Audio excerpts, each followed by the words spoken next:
You want to be great? What up, what up, what up, New York Giant Nation? It is your boy, Mac the Giants fan, coming at y'all with the Week 17 edition of the True Blue Aftermath, baby. Let's go! You want to be great? You got to work at it, right? I'm on one today. It's a great day to be great, bro. Remember that. It's a great day to be great. Let's go out here. Let's get a win. Let's focus on the details, man. First things first, I want to say Happy New Year to each and every one of you out there. Big Blue finally kicked in that damn door to the postseason for the first time in 6 years. Let's go, New York Football Giants. It feels good to be back where we belong. Back in the postseason, back with a chance to go all the way. This team didn't just back their way in either. They kicked in the damn door today, baby. That's what I'm talking about. Go out there and make a statement. New York Football Giants went out there and made a statement today at the expense of the Indianapolis Colts up at MetLife Stadium today. And this was exactly the result we was looking for right here. Had a quarterback that went out there and played absolutely out of his mind today. Daniel Jones is steadily taking that step towards looking like a legitimate franchise guy. What's going on, my dude? Philly B, what's going on, Chef Kev? How you feeling? Happy New Year to you two good brothers, man.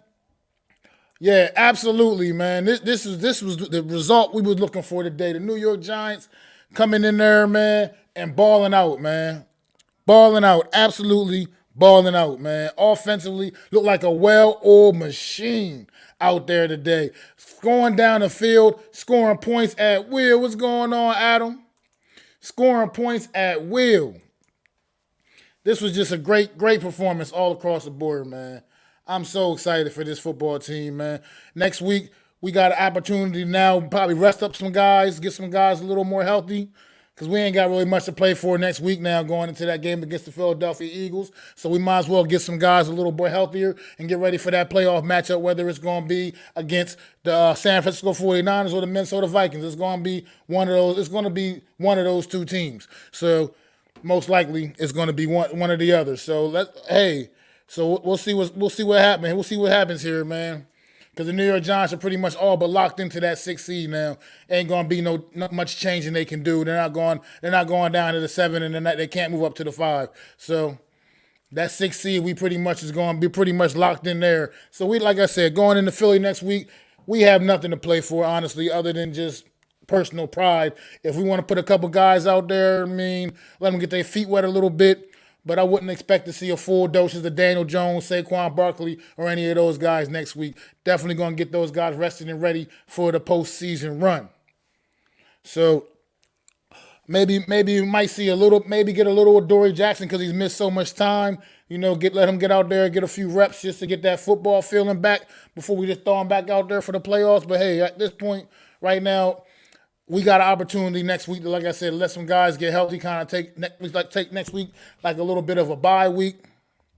And we got options now, man. This is beautiful, man. New York Giants in the playoffs again, man. I don't even know how to act. I'm sitting here celebrating, got the Mad Elf popping, baby. Let's go, man. I'm feeling good on this New Year's Day right here. They just made my New Year's amazing.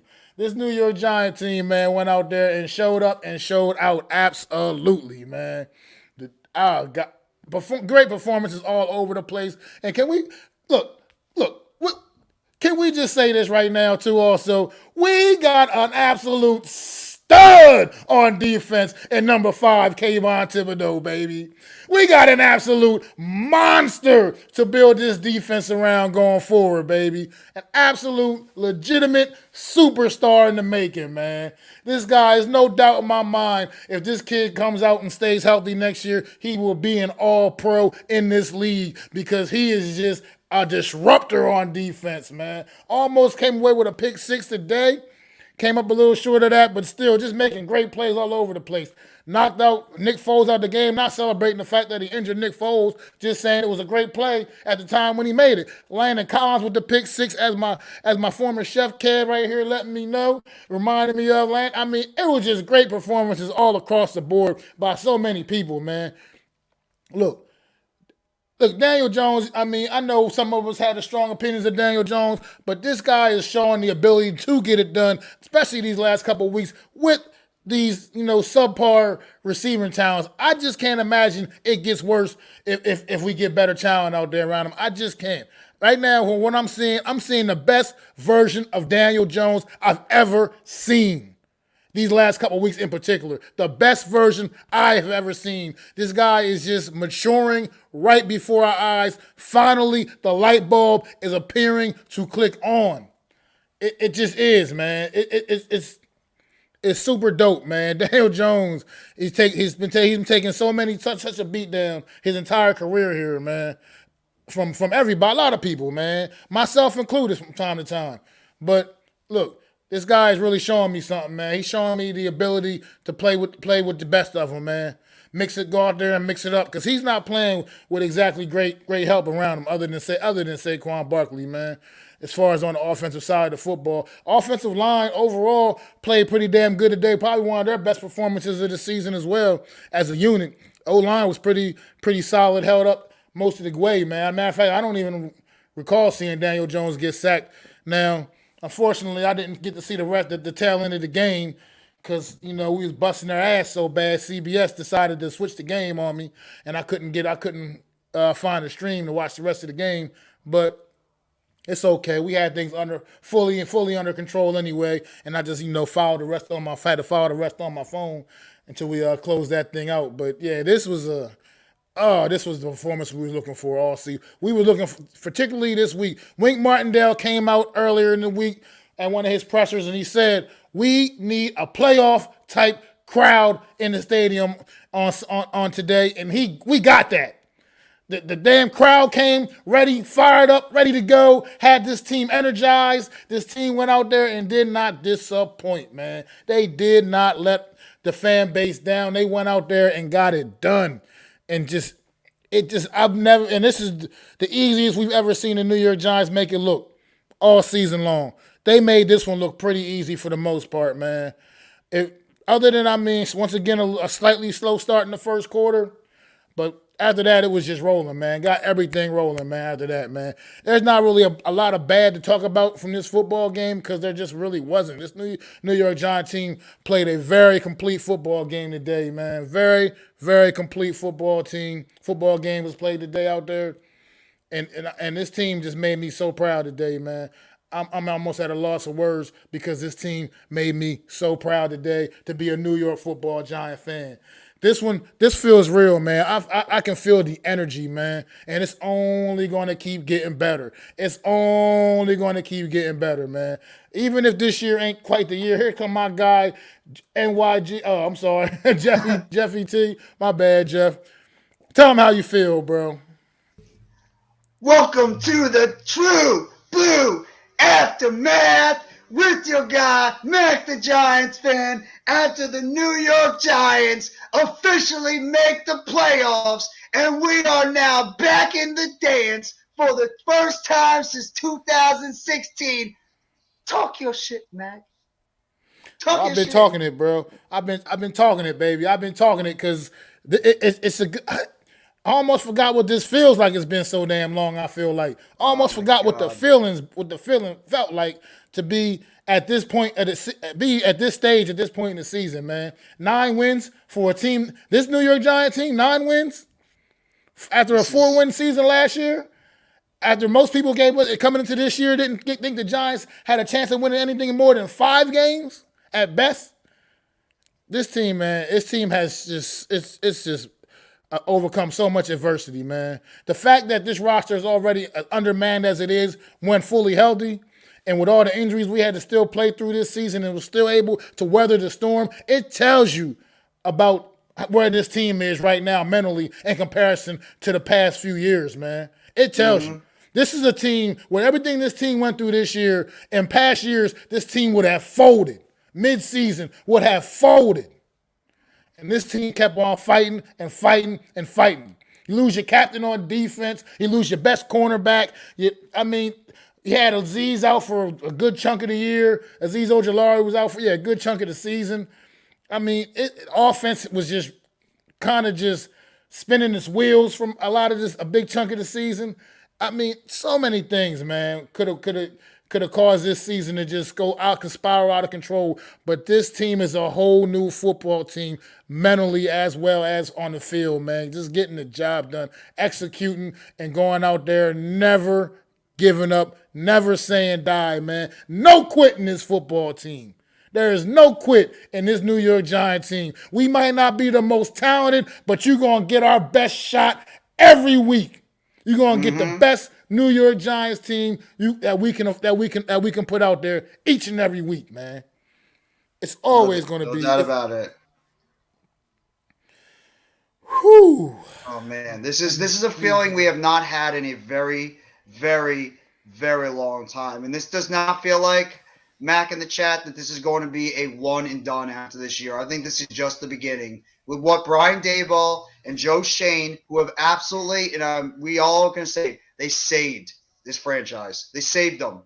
From when this team was going, with Gettleman, with Reese, with McAdoo, with Shermer, with Judge, those two guys came into this organization and they saved this team. They saved this organization. And you know what else they did? They saved this quarterback and this running back. They saved the foundational pieces of this team, and they turned them into the players we have all wanted them to be. Every single one of those guys, they've elevated the play of all these guys. Daniel Jones, Dexter Lawrence, Andrew Thomas, Julian Love, Xavier McKinney, Saquon Barkley, you name them all the way down, up and down. They've gotten the most out of this talent, and it is a beautiful thing. The fact that we are back in the playoffs, and this is just the beginning with this team. It's just going to get even better and better as we go forward. Absolutely, man. I've been saying it for the last couple of years. A healthy Saquon Barkley is a game changer. It just has a different kind of impact on this football team. And this year, we got a pretty healthy Saquon Barkley. He may have been banged up a little bit, but nothing that cost him any time. So it's just a different animal. When he's healthy and can go full tilt, it's a difference, man. It's a difference maker out there, man. People wanted to throw Saquon out like garbage. And there's still a lot of y'all out there eating a whole lot of crow right now.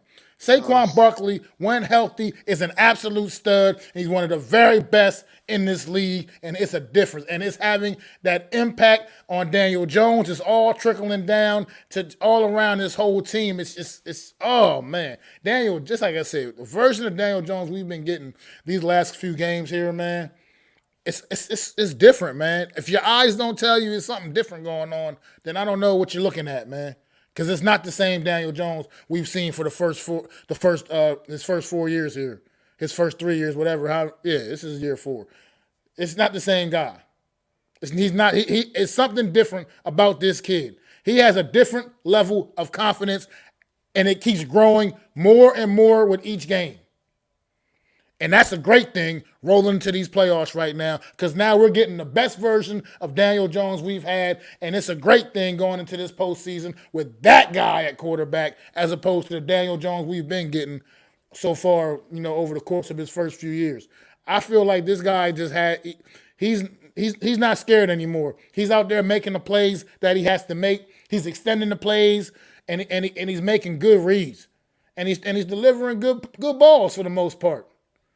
So, like I said, once we get through this season and we get into the off season and we still continue to build and put better pieces around this kid, I think we might actually have our guy. I'm sorry, I'm saying it. We might actually have our guy. You're not going to get nobody can convince me that there's some rookie quarterback that we can draft or bring in here is going to come in and right now and be more impactful than Daniel Jones is right now currently. I just don't see it. I'm sure we're going to still draft a guy this offseason at some point during the course of the draft or during the draft. Sure, we're going to bring a quarterback in at some, but at the same time, I don't think Daniel Jones needs to feel threatened by any means at this point anymore. He's going to be the New York Giant quarterback next year for sure. These last couple performances, I think has all but sealed the deal there.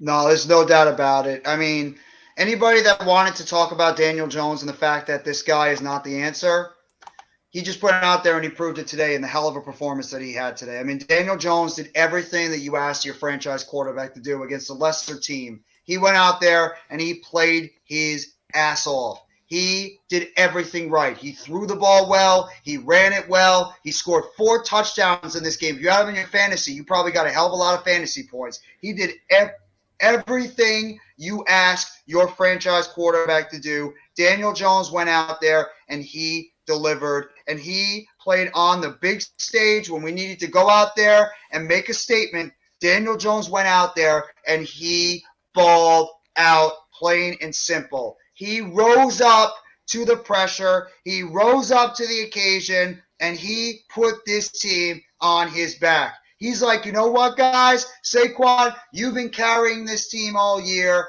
You've been the focal point. Everybody get on my back. I'm going to take this team to the playoffs, and that's exactly what he did. Daniel Jones stapled himself as the franchise quarterback of the New York Giants. Absolutely. Everybody's been waiting for it. People have been waiting for it. Daniel Jones today elevated this offense. Mm-hmm. He elevated this offense today. 2 big touchdown passes, 2 big touchdown runs, all around just great performance. I mean, like I said, it's nothing. You just can't keep going on and on, man, about what Daniel Jones today, man. We can go on and on because people, I'm waiting to see what the Daniel Jones detractors are going to try to pull out their butt this week, all on social media, on Twitter, and everything. What they going to try to say this week about the kid now? What I want to hear, because there's going to be people that's still going to try to find some little anything. They're going to say anything. They'll talk about, one thing I will say, he has to protect himself better when running the football. You can't just keep taking on linebackers. You won't sustain that way. That's one concern I will take away if I got to nitpick and find something. He's got to start, when running the football, learn to protect himself a little bit better. He's taking shots he shouldn't necessarily be taking as being a quarterback. And if you're going to be the franchise guy, you can't take some of the shots he takes when running the football. That will be one of the only things I can say critique Daniel Jones on today, because he was near flawless otherwise. Oh, absolutely. There was really nothing you could say bad about Daniel Jones. He was a big reason why we won this football game, but also, how about the defense? What a performance today by the defense, too. Wink Martindale, he called the right plays out there. He had this defense fired up. This team was ready to go, and I feel so good for our guy Landon Collins. I mean, you want to talk about redemption. You want to talk about another redemption story? How about Landon Collins, who was pretty much a nothing? He was going nowhere for a while. Landon Collins comes in and he makes a pick 6 down the left sideline, trying to help this team clinch the playoffs, when Landon Collins, along with Sterling Shepard, are the only 2 Giants on this team that made the playoffs when this team was last there in 2016. If you don't think that's a bittersweet story tale right there, I don't know what to tell you. And Kayvon Thibodeau and Dexter Lawrence, my God, do we have 2 monsters on the defensive line between 5 and 97. And imagine when 51 is healthy and 99 gets healthy. Oof! This is what we were all talking about too, that pass rush. And getting Xavier McKinney back there and Julian Love at safety. I mean, this defense, what the hell can you say? This defense was incredible today. I mean, this whole team was. Like I said, I'm looking at the receivers right now. Look at Richie James talking about a bounce-back performance after a couple shaky drops last week. 7 catches, 76 yards, a touchdown on 7 targets. The man caught every pass thrown in his direction today. Isaiah Hodgins, 4 catches on 5 targets. Daniel Bellinger, 3 catches on 3 targets. Darius Slayton, 2 catches on 3 targets. Matt Breida has caught his only target. Saquon Barkley had 2 catches on 4 targets. I mean, these guys, everybody stepped up today and rose to the occasion and came out fired up and brought the MetLife crowd something to be proud about, man, today. What's going on here, squad, man? How you feeling today out there, brother, man? New York Giants are back in the postseason for the first time since 2016. And now my guy, Adam Costas, is here, and I know he got a lot to say. So let it rip, Adam. Well, welcome to the postseason, everyone. It's going to be nice and fun to be there finally. But listen, man, the Colts are terrible. They were terrible. This is what we needed to do to a terrible team. This is what I was telling you guys on Wednesday. Okay? A blowout win. Not a hell, it's been, 21-13. No, a blowout win. Make a statement. Make sure the league knows that you're a force to be reckoned with in the playoffs. You may not win, but you're not going to go out quietly. Okay? And they did everything they needed to do. They had some mistakes, but they overcame them. And this is what you need from a team that's trying to learn how to win. You need a game like this, a 38-point game, a blowout win, a pick-six game, everything firing on all cylinders. Coming of age type of game. You know what I mean? First time we scored 30 points in almost 4 years. You know what I mean? Everyone's like, oh, 30 points. This is what I'm talking about. You want a shellacking. Why? Because guess what? In the playoffs, you're going to need to win a myriad of ways. One of those ways is scoring a lot of points. We can play defense, we can run the football, but now we need to score points. And now we're doing that. So now you're starting to see the complete maturation of the offense. Yes, and that means Daniel as well. He's matured into a guy that you can rely upon. I still have my doubts, but I'll keep those to myself. Right? But I can't knock the guy anymore. He had a good performance. Outside of him having a giant Adam's apple, it's fine. He played fine. You know what I'm saying? So let him go. Let him get his money. I don't think they're going to give him too long of a deal because, again, salary cap crunches do happen in the NFL, and we'll worry about those things in the offseason. But, good game for him. Barkley, good game. I mean, when those two fire and when those two have good days, the Giants win. But I will tell you this. Without Barkley, it might change the dynamic of the offense. You did see what Burita could do. It's good to get some other guys involved. Richie James, I know he's been a GOAT, but hey, man, he's really turned it on. An undrafted free agent from San Francisco has come in and has his best season statistically in a while, has stepped up in the slot position when both Shepard and Wandell have gone down. So, he's earning himself another trip with the New York Giants next year. I mean, he absolutely is, man. I'm excited. Like I said, I'm excited to see this team moving forward, man. I just can't wait to see what's more is in store. But yet, like I said, before all of that, this season is not over because we're going to be playing into January, baby. We got some playoff games. We got at least one playoff game to play for sure, at least.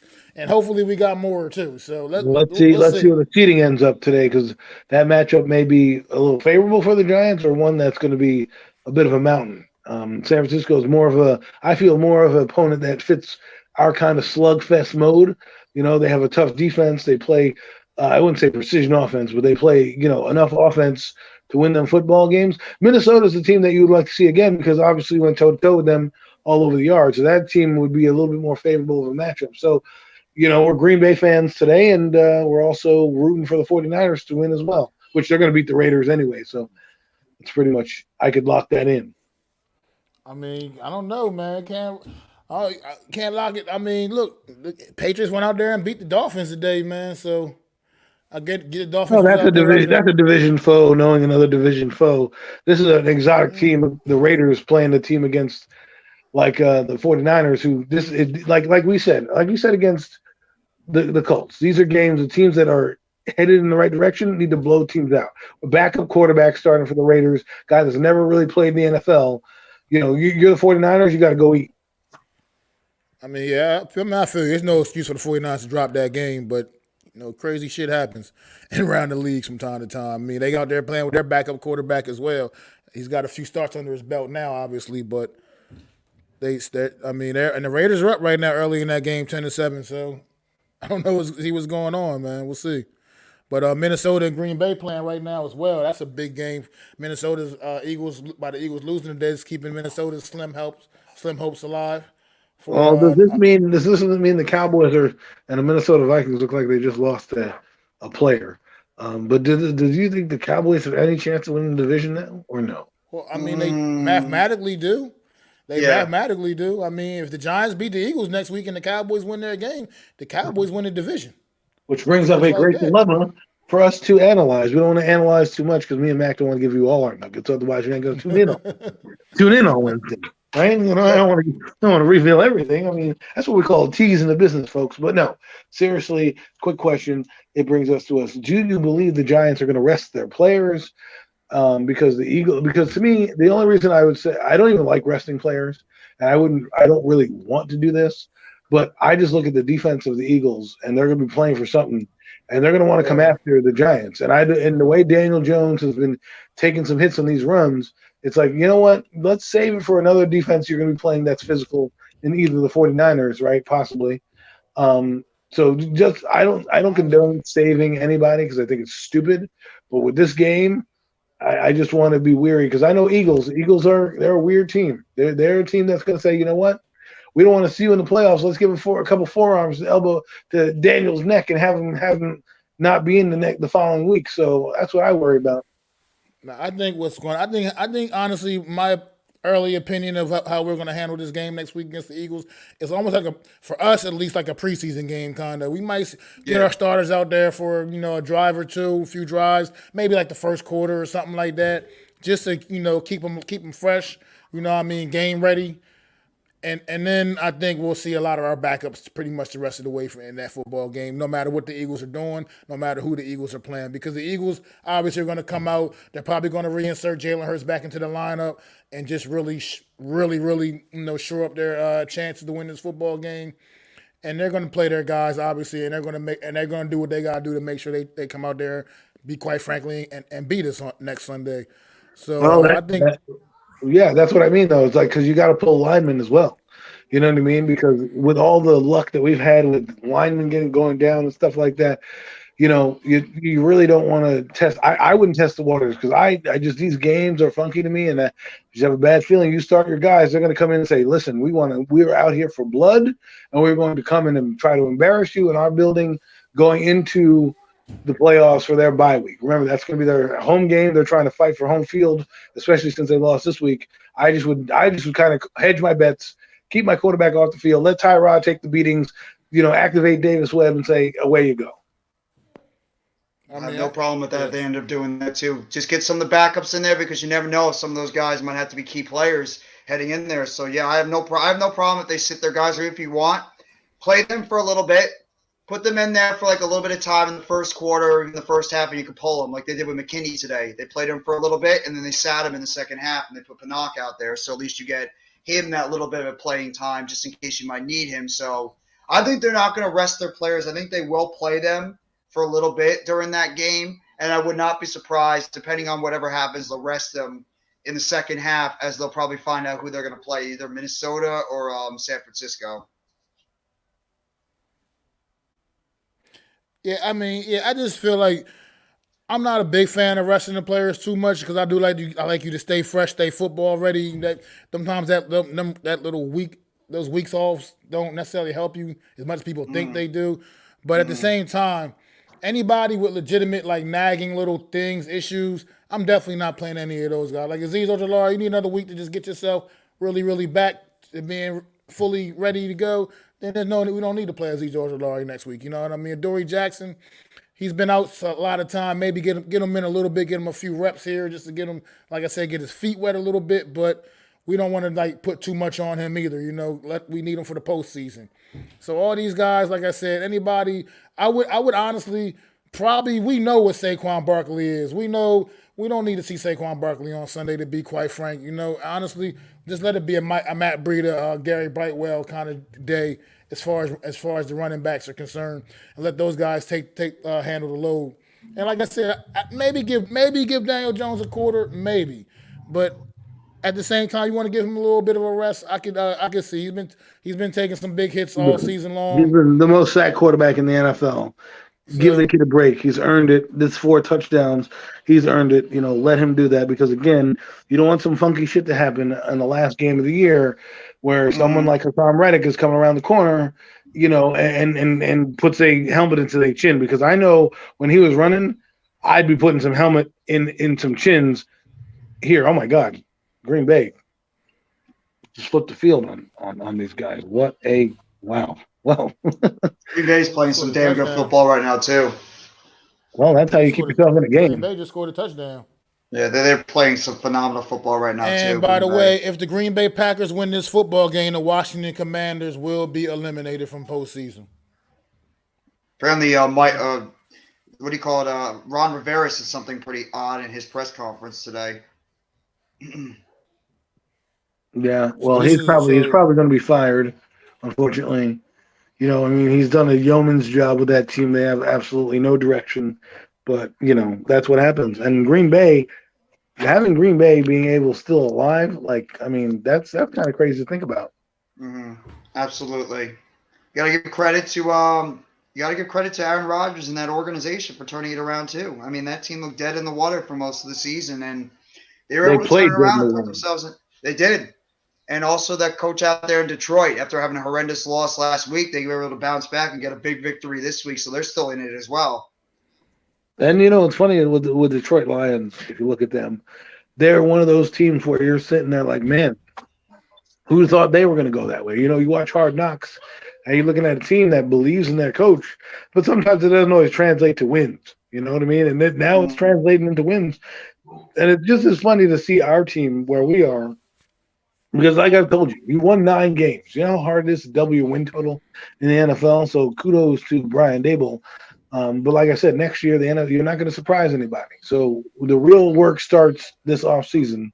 But we'll get, like I said, when we get there, we'll talk about that when we get there. But right now, I'm just admiring who's going in. These teams that are scrapping, like Dan Campbell, he could be coach of the year in my eyes as well. Because look, that team was worse off than us. They're playing themselves out of a quarterback. I mean, they probably can get one in the draft, but they're playing themselves out of a quarterback and a playoff berth, right? The Lions are not the same Lions anymore that we normally know. Honestly, I don't think they're looking for a quarterback. I think they're very satisfied with what Jared Goff did for them this year, and I don't Yeah, I think they're think they're really keeping that. Goff. They're in a big quarterback search. Just to be honest, I think they're comfortable continuing forward with Jared Well, Goff. That may add a quarterback, just insurance policy, but I feel like this team is comfortable with Jared Goff. but like I said, when we go into the offseason, we can talk more about that because that'll be more draft related. But more of the quarterbacks next year are coming out, so more teams that have some guy kind of breathing pulse of a quarterback will keep their guys, and they will be some overpays for like a Derek Carr and a Jimmy G. That's why you got to lock up Daniel Jones early to get a number in because Carr is going to make some money. Jimmy G is going to he's not going to make the same money he made before the 49ers, but he'll have some people vying for his services. And the guys across the league, Garner Minshew might be in that mix, Joshua Dobbs, Baker Mayfield, guys like that. Sam Darnold now will probably be in that carousel, and there's like 10 teams that need quarterbacks. So any of those guys are going to get paid. So you're going to see a lot of second-tier quarterbacks that aren't really good getting paid a lot of money because what's happening in the league. I was telling somebody the other day, having a conversation, the quarterback position is becoming more watered down than it's ever been in the history of watching the game. And I'm wondering is it because the RPO has kind of changed the quarterback's positioning. You don't have to be a great runner or a great passer. You can just be a little mix of both, right? You don't have to gone are the days of possibly the pocket passers. I could be wrong. No, I mean it's definitely the more athletic quarterbacks are more definitely the trend around the league now. I definitely agree with you Absolutely. there. But you got your guys. You still got your classic pocket guys, man. That ain't quite ready to go nowhere yet, man. Right, So right. But those guys are Brady's, I mean, I guess you could say the Rodgers of the world. But like where you're going to start to see is instead of becoming a more mobile quarterback and more run centric, it's going to be more scrambling guys, right?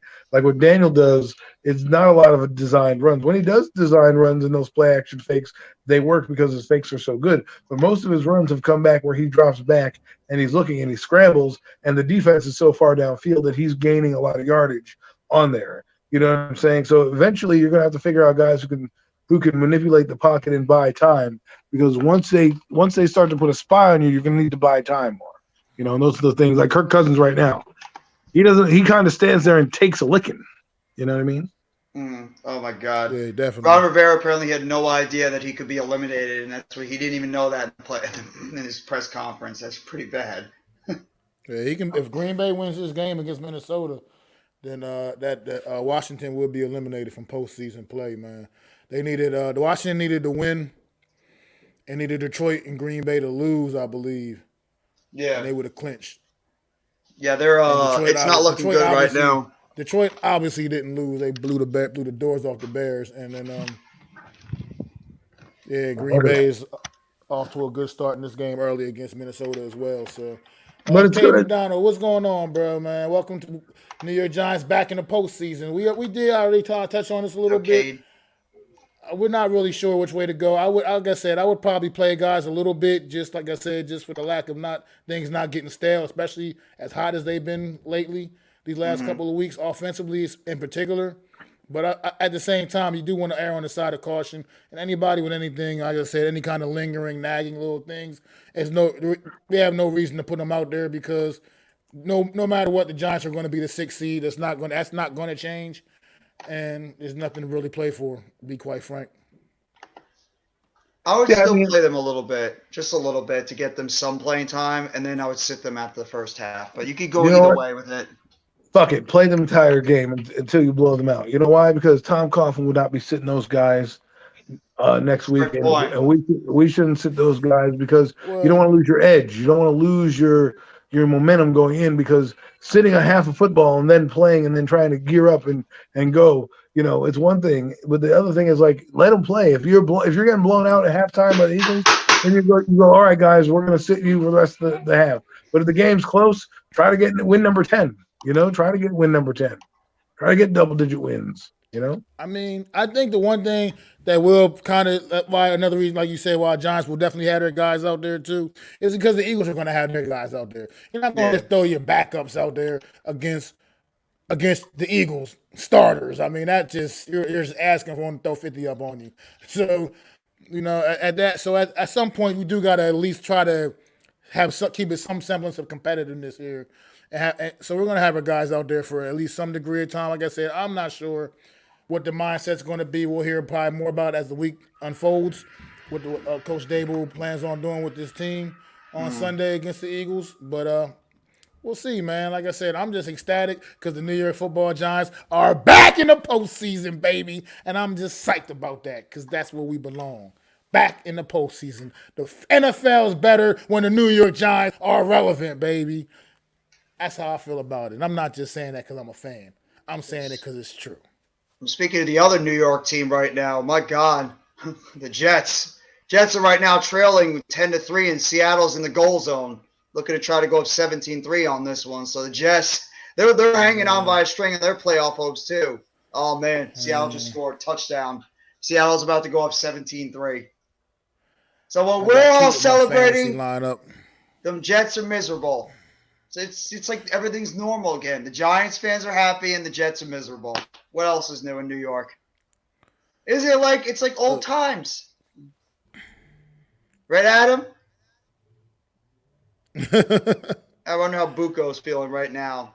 You know what? You know what's actually going to be one of those awkward things? You talk about the twins, Alex and Luka. Alex is probably celebrating his ass off right now while Luka's wanting to pull his hair out because of what the Jets are doing to him right now. My God. Like they this is a big twins. It was a big game for both teams, but the Seattle still has a probably. I mean, Seattle still has a little bit of life to a chance to still get that 7th seed as well. So yeah, they got a puncher's chance. Washington helped them out by losing today. So that Washington loss was big. Opened the door back up for Seattle, a team like Seattle, to still possibly have a shot too, man. So they got something to still keep fighting for. So they're definitely going to go out there and try to take it out on the Jets right now, which they absolutely are. I mean, we're greedy. We want to win, of course. I mean, we're not satisfied just going into the playoffs. That's it. We want to win. We're not just going to be satisfied and be like, okay, we made the playoffs, pat on our back, we'll go out one and done. No, we want to go on a run too. Is it possible? You never know. I mean, is it likely? We got the same chance everybody else got. Exactly. As far as I'm concerned, we in there.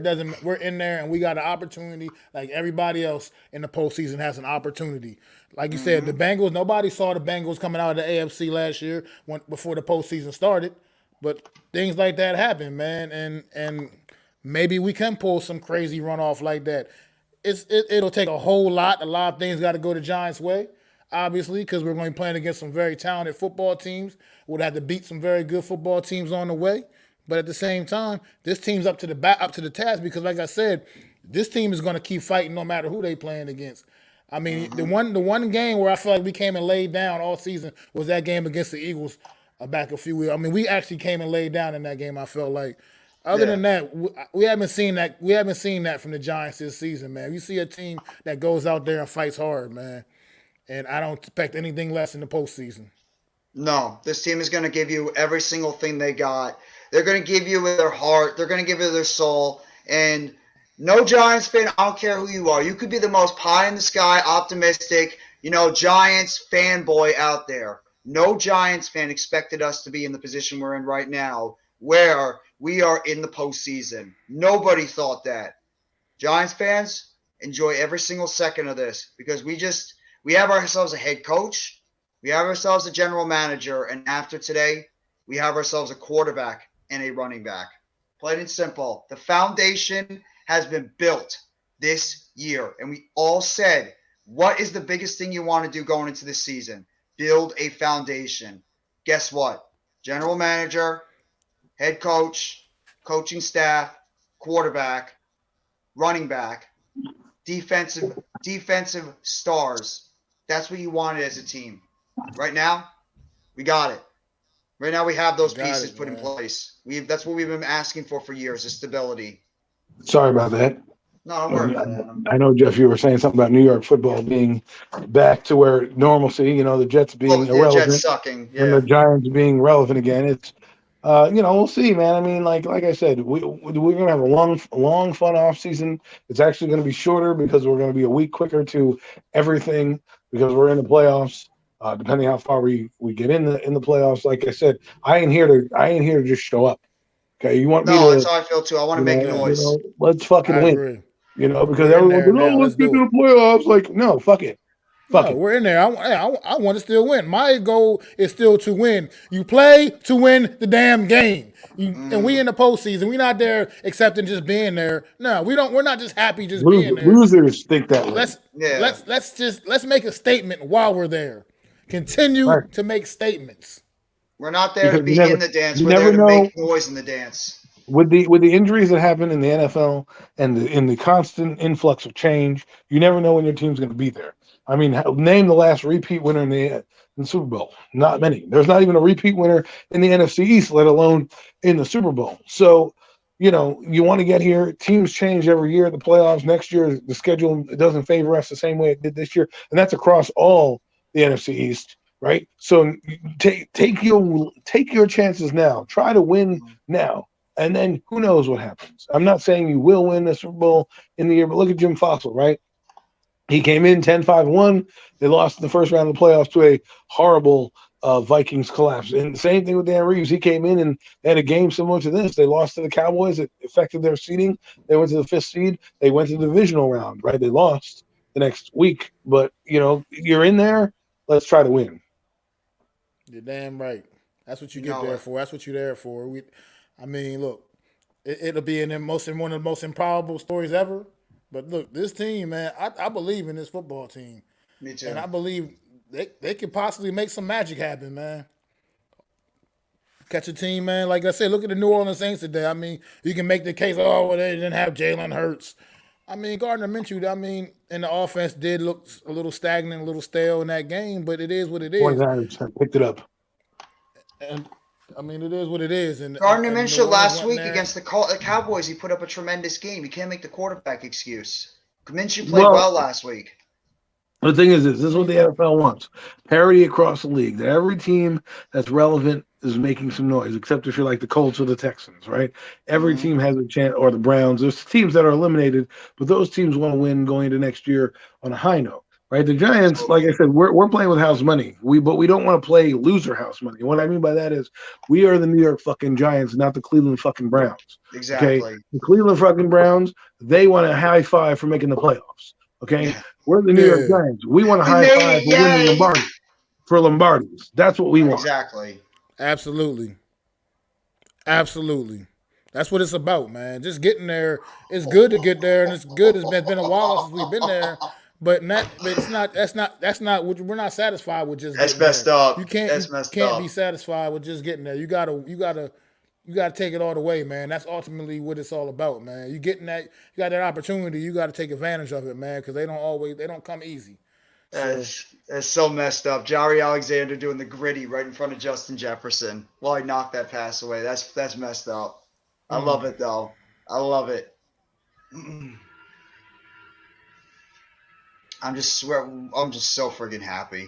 I really am. Like, it's the miserable football. You know what? This is payback for the miserable football we had to deal with last year. This is the football gods, saying, all right, you guys have had enough. It's been 10 years of misery with you guys. Last year was like the final straw because that was easily – that's the funniest part about it is last year was the most miserable season for us Giants fans. There was nothing worse than what we had to endure last year. That was as bad could be. And then in this year, it's like been an absolute 180 revitalization for where this organization is now. And it's just like so amazing how well this football team has turned it around. It's really just absolutely remarkable from where we were last year to compared to where we are this year. We're pretty much a majority of this roster being the same guys with a couple of other players trickled in, and Minnesota just threw a pick. Well, here's the thing I was talking about at the top of the show before you guys had came on. I was actually talking about that. This team a year ago. Take it back for – oh, my God, pick six.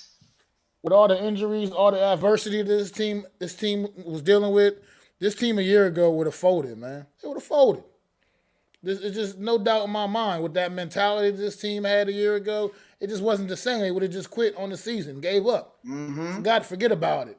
This team got so much more heart in it now, man. This is a very, very good feeling, and it's a good time to be a New York Giant fan because guess what? It's only going to get better.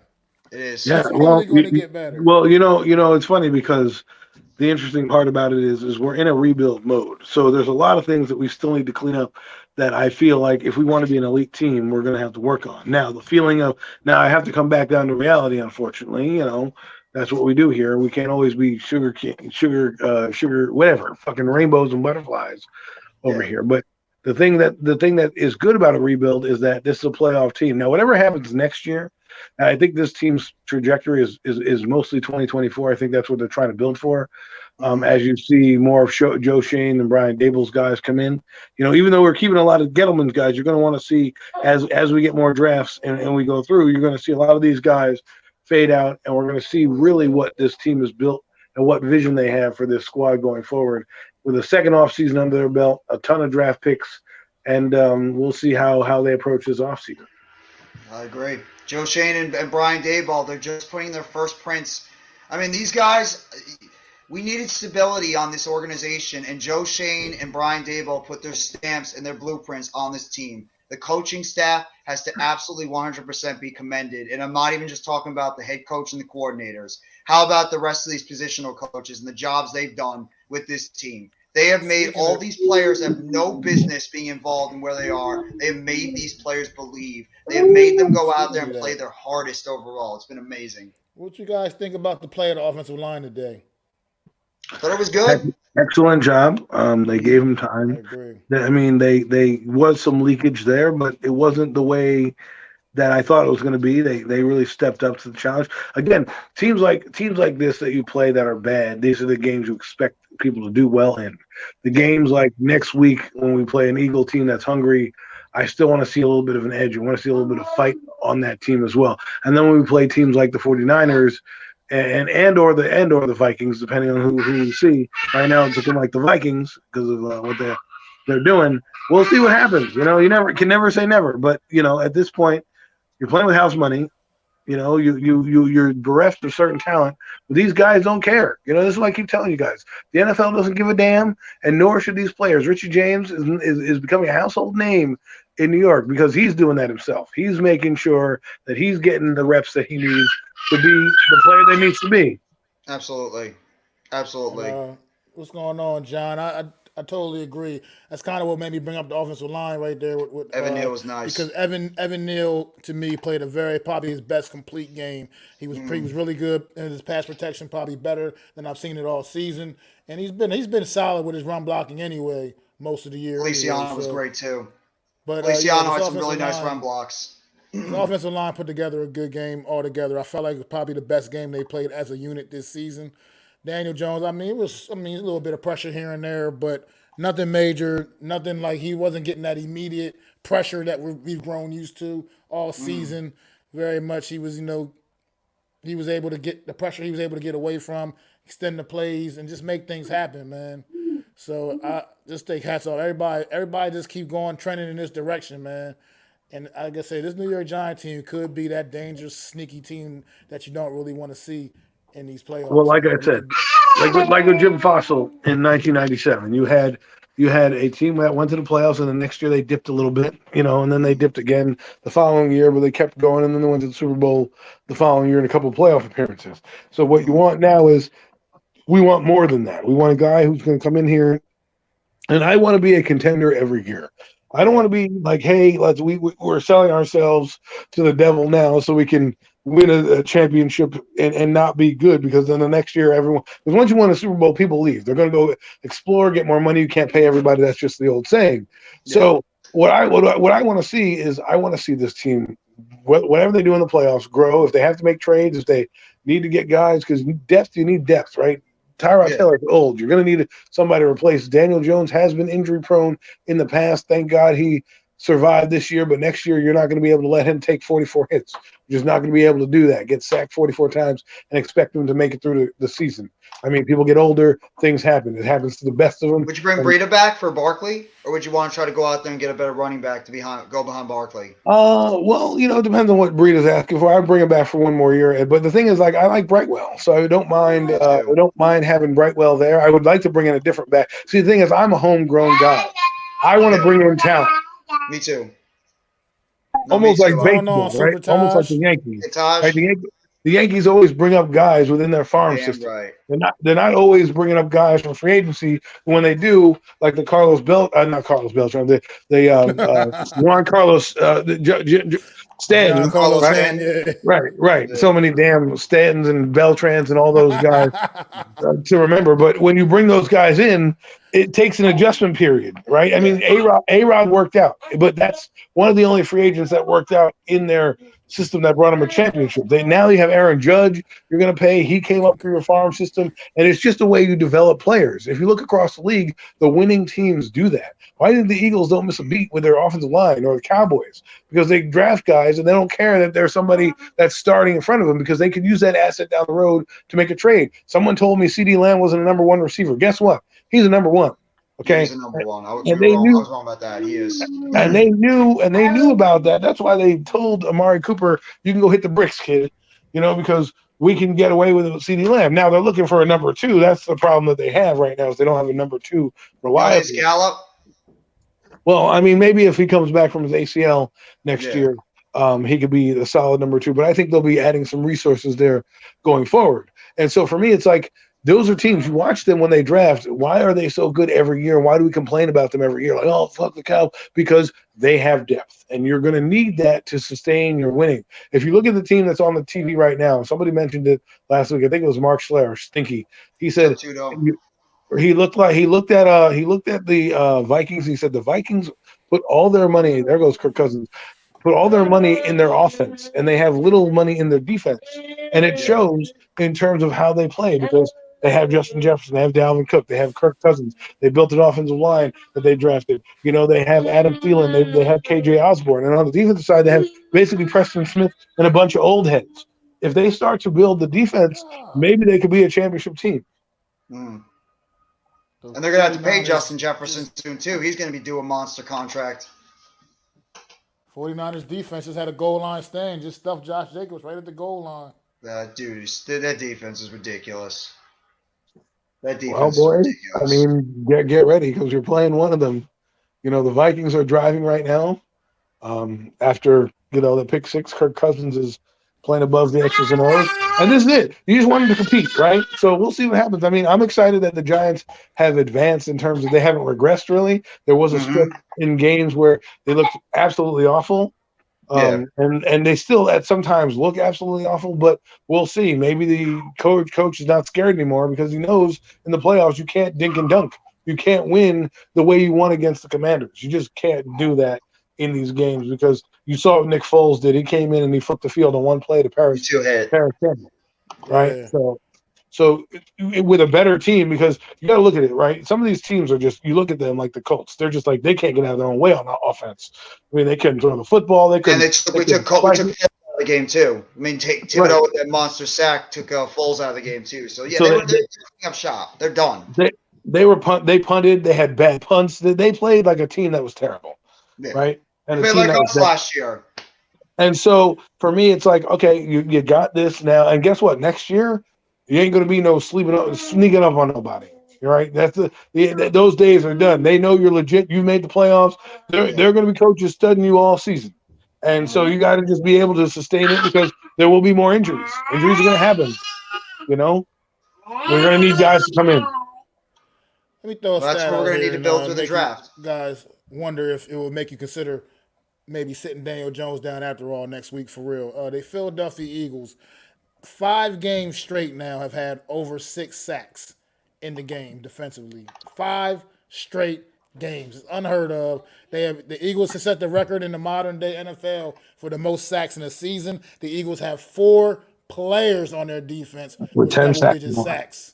That's insane. Prayers out to Josh Sweat. He had a bad neck injury in that game. Their defensive end. He had to get taken to the hospital, but luckily it looks like he was able to make. He's out of the hospital right now. He had a neck injury during that game. So prayers out to Josh Sweat. Even though he's an Eagle, still you don't want to see anybody get hurt. And luckily he's going to be all right. So that's a positive. Yeah, so with that kind of a stat, would you think would let that kind of be a deciding factor in maybe whether or not to sit Daniel Jones or next week or play him at all? Because this Eagles defense is legitimate. They do get after the quarterback, obviously better than any other team basically in modern day NFL history. Well, like I said to you, I would do that. I wouldn't do it. I would do it on. I'm 50-50 because it works either way, right? Yeah, Dave. Well, John says Dave already said he's not sitting them, so they're going to play John, next week. Appreciate the update, John. Thank you, John. Let's go. All right, well, I'm happy. I want to play. I mean, strap them up. Let's go, baby. Let's play 18 games. But hey, let's just hope that they have 7 sacks. They're going to bring the sacks. The Eagles know this game is for the division. It's going to be. I guarantee you that game's probably going to be flexed now. Because they do a Sunday night game last week of the season? Yes, they're doing a Sunday night game. They could do Jacksonville and Tennessee because that game's for the division, so they could flex that game on Sunday night football. Minnesota. Well, the thing is that this right. Minnesota doesn't win this game because it looks like they're struggling right now. If they don't win this game, then they're in trouble, and they'll have to win next week. To keep both the 49ers at bay and their chance to be number 1 seed going on. So I mean, for seeding, it's great. But right now for us, it's like, hey, I get it. I don't want. The only reason I don't want to do it is because not necessarily the rush factor, but if you lose that edge, right? You go in, you don't play a half football. You come in the 49ers and play their guys all the way through, or the Minnesota Vikings play their guys all the way through, and you come in and you're like, oh, I don't want to get injured, and then you get injured and you pull a hamstring because your body's not ready. And then you're going to be like, well, why just sit, right? So Dave's is an integrity guy. He believes in integrity. He doesn't want to lose that edge, and I don't blame him.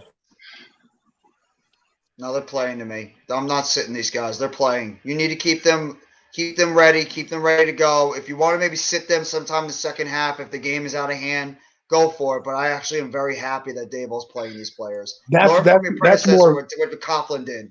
That's more where you sit them is when, let's say, the game is like it was last time, where it was a joke at halftime. That's when you kind of go, okay, guys, we're gonna give you a rest here because we're not winning this game and we don't want to lose out. Tyrod, get in there and take a beating. Yeah, exactly. Sorry, Tyrod, you're taking the beating out there. What's going on, Mr. Sexy? What's going on, Coach, man? Welcome to the what's up, man. Sorry I'm late, guys. Just family. You're fine. Don't worry about it, Coach. Still the holiday seasons. You never I know. Well, how do you feel about that, Coach? Next week with the how this should be handled? We found out that Coach Dable is playing DJ, and I would assume that means he's playing all the rest of the starters as well. How do you feel about that? I mean, I'm both ways. I mean, I do understand. There's a facet that you rest them when everything is secure.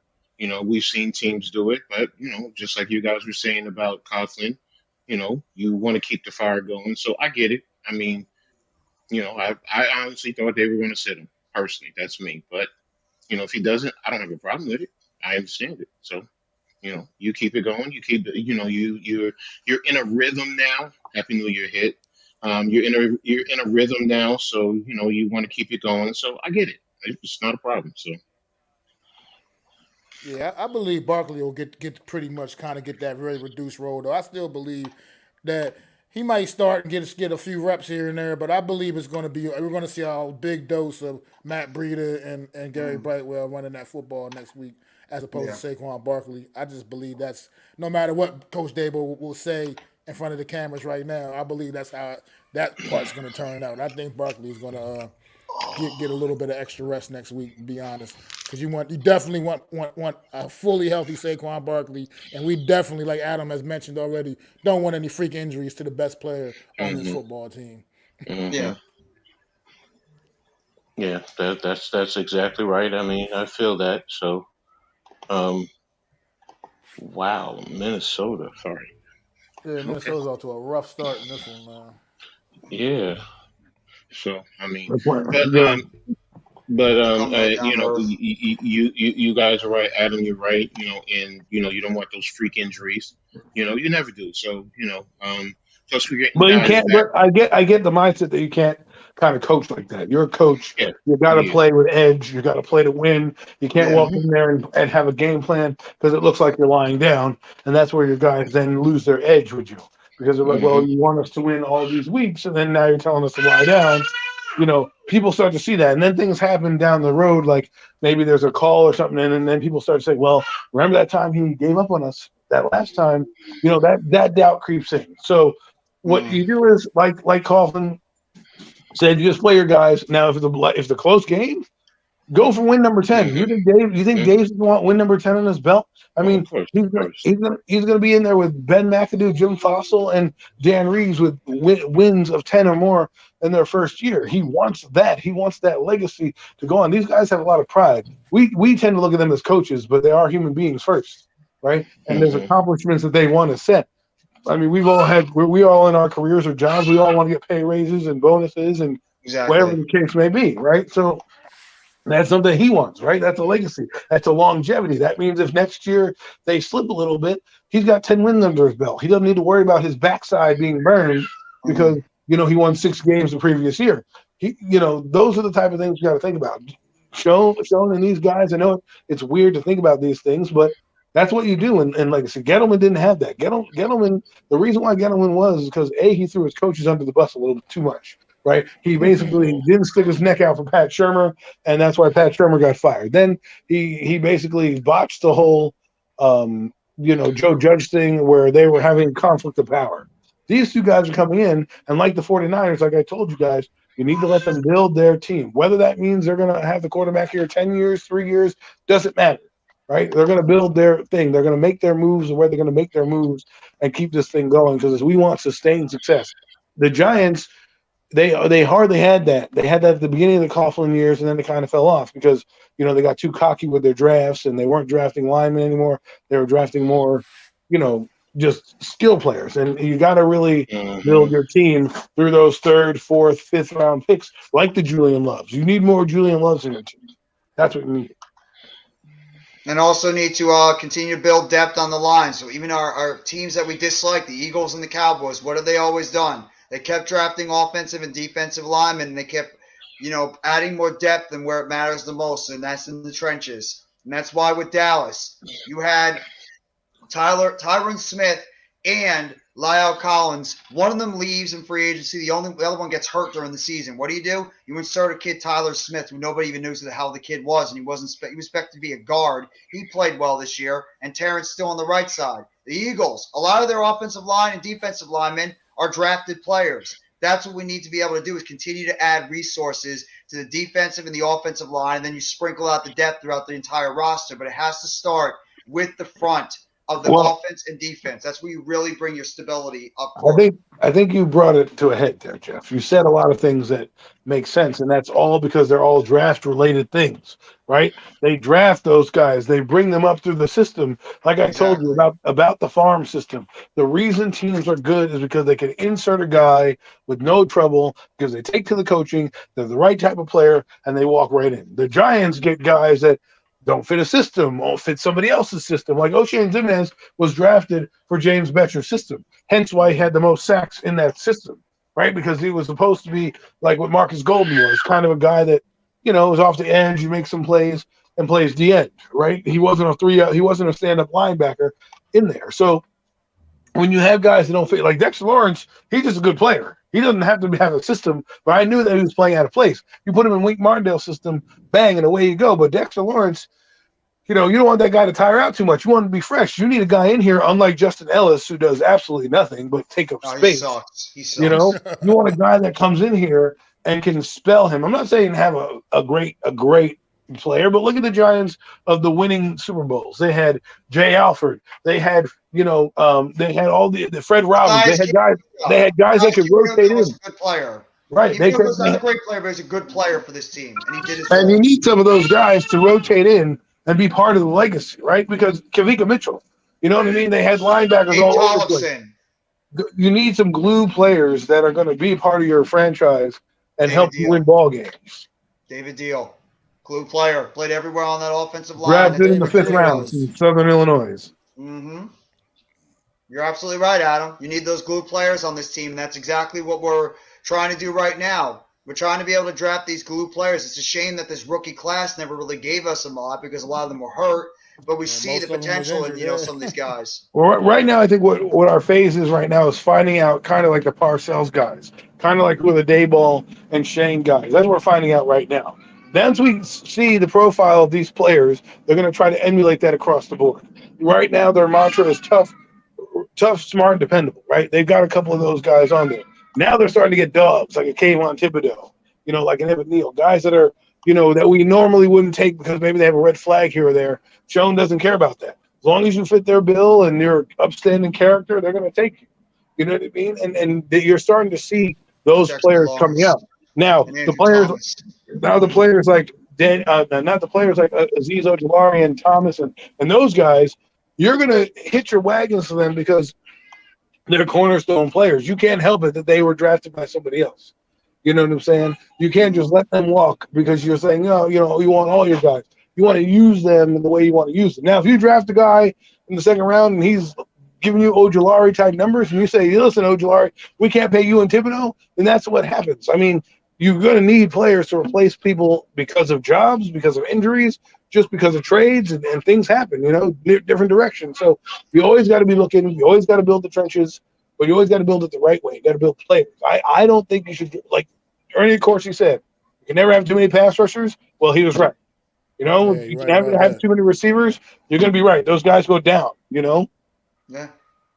Well, I just want now that John brought up this, said Bellinger was a great draft pick. I love Bellinger. I love Bellinger, man. I love everything he's bringing to the table. I mean, I think that injury really did slow this kid down tremendously, but he's still getting his feet back under him again. Once again, he's getting his feet back under him again, making some clutch catches, some key plays.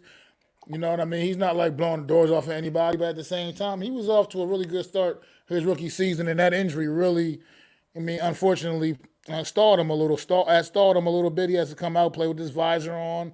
He has to adjust to playing with a visor on. That's different. That's obviously a little bit of a difference. You know what I mean? So things like that. But this kid looks like he's going to be a force at tight end for us. You add another good solid tight end or something like that to this roster, and like I said, this offense and get some better receivers out there, some more receiver depth. This offense could be special, man. It honestly could be, man. It's looking like now I'm seeing an offense that can take a step towards being special, man. When you can fill in some of these gaps, man. And I'm just like I said, I'm excited to see it, man. I'm very, very excited. And I'm going to say this too.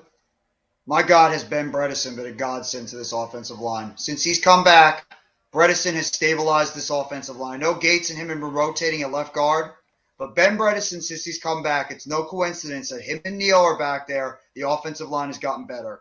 It's no coincidence. Give the love over there to 68 on this offensive line. That guy deserves to be at least, in a position to potentially be part of the starting lineup next year. He's been good. He's been young. Gates has played pretty well, even though he's had some moments here and there. But Bredeson's played great. Neal had his best game overall. Thomas is a damn brick wall on the left side. Glowinski actually played a little bit better the past couple of games. He's been better. Feliciano, I thought, was solid. Not great, but he was solid today. So the offensive line is coming together nicely. But we obviously are going to keep bringing in some more guys, some more draft picks in the center and in the guard positions. It's a good dilemma to have, right? It's a good dilemma to have.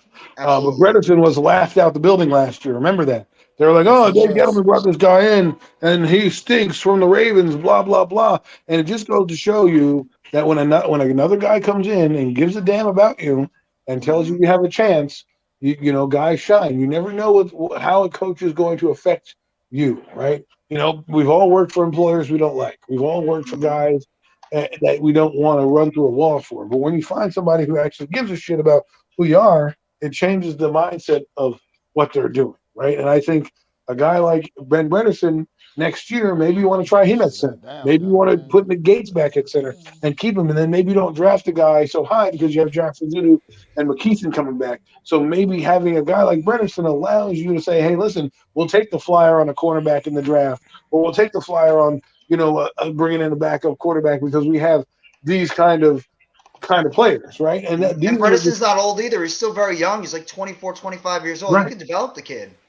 And he came from the Ravens organization, so they obviously saw highly in him. And the Ravens are a pretty good team. I always like to poach players from good teams because they bring something different. Look at Isaiah Hodgins. They just bring a different mindset when they're in the lineup. So, but hey, guys, great talking with you.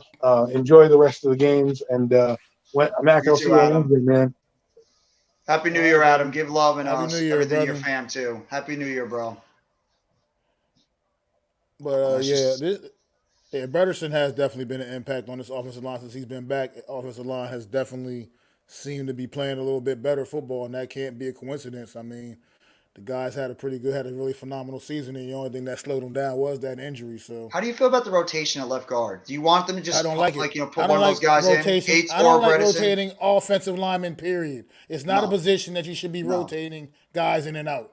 You got to let these guys gel together as a unit. I'm an offensive lineman myself. When I play football, I know what it's like when you have a lot of moving parts. It's not a good thing. You got to let them gel as a unit. You get your 5 guys out there and you let them go. And you can't just be switching guys in and out. It just doesn't work. Put Bredesen out there at left guard. No, I love Gates. We all love Gates. Bredesen's the better player.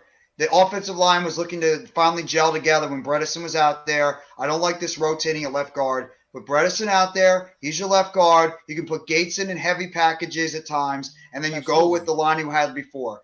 Thomas, Bredesen, Feliciano, Glowinski, Neal. That was the offensive line you had. That was the offensive line that was giving us the most success. Roll with that, and you could have Gates be that heavy 6 lineman if you want to throw him out there, or Tyree Phillips. So I actually don't mind Phillips either, and we got him from the Ravens as well. I thought Phillips actually could be a decent third tackle on this team. I don't mind him.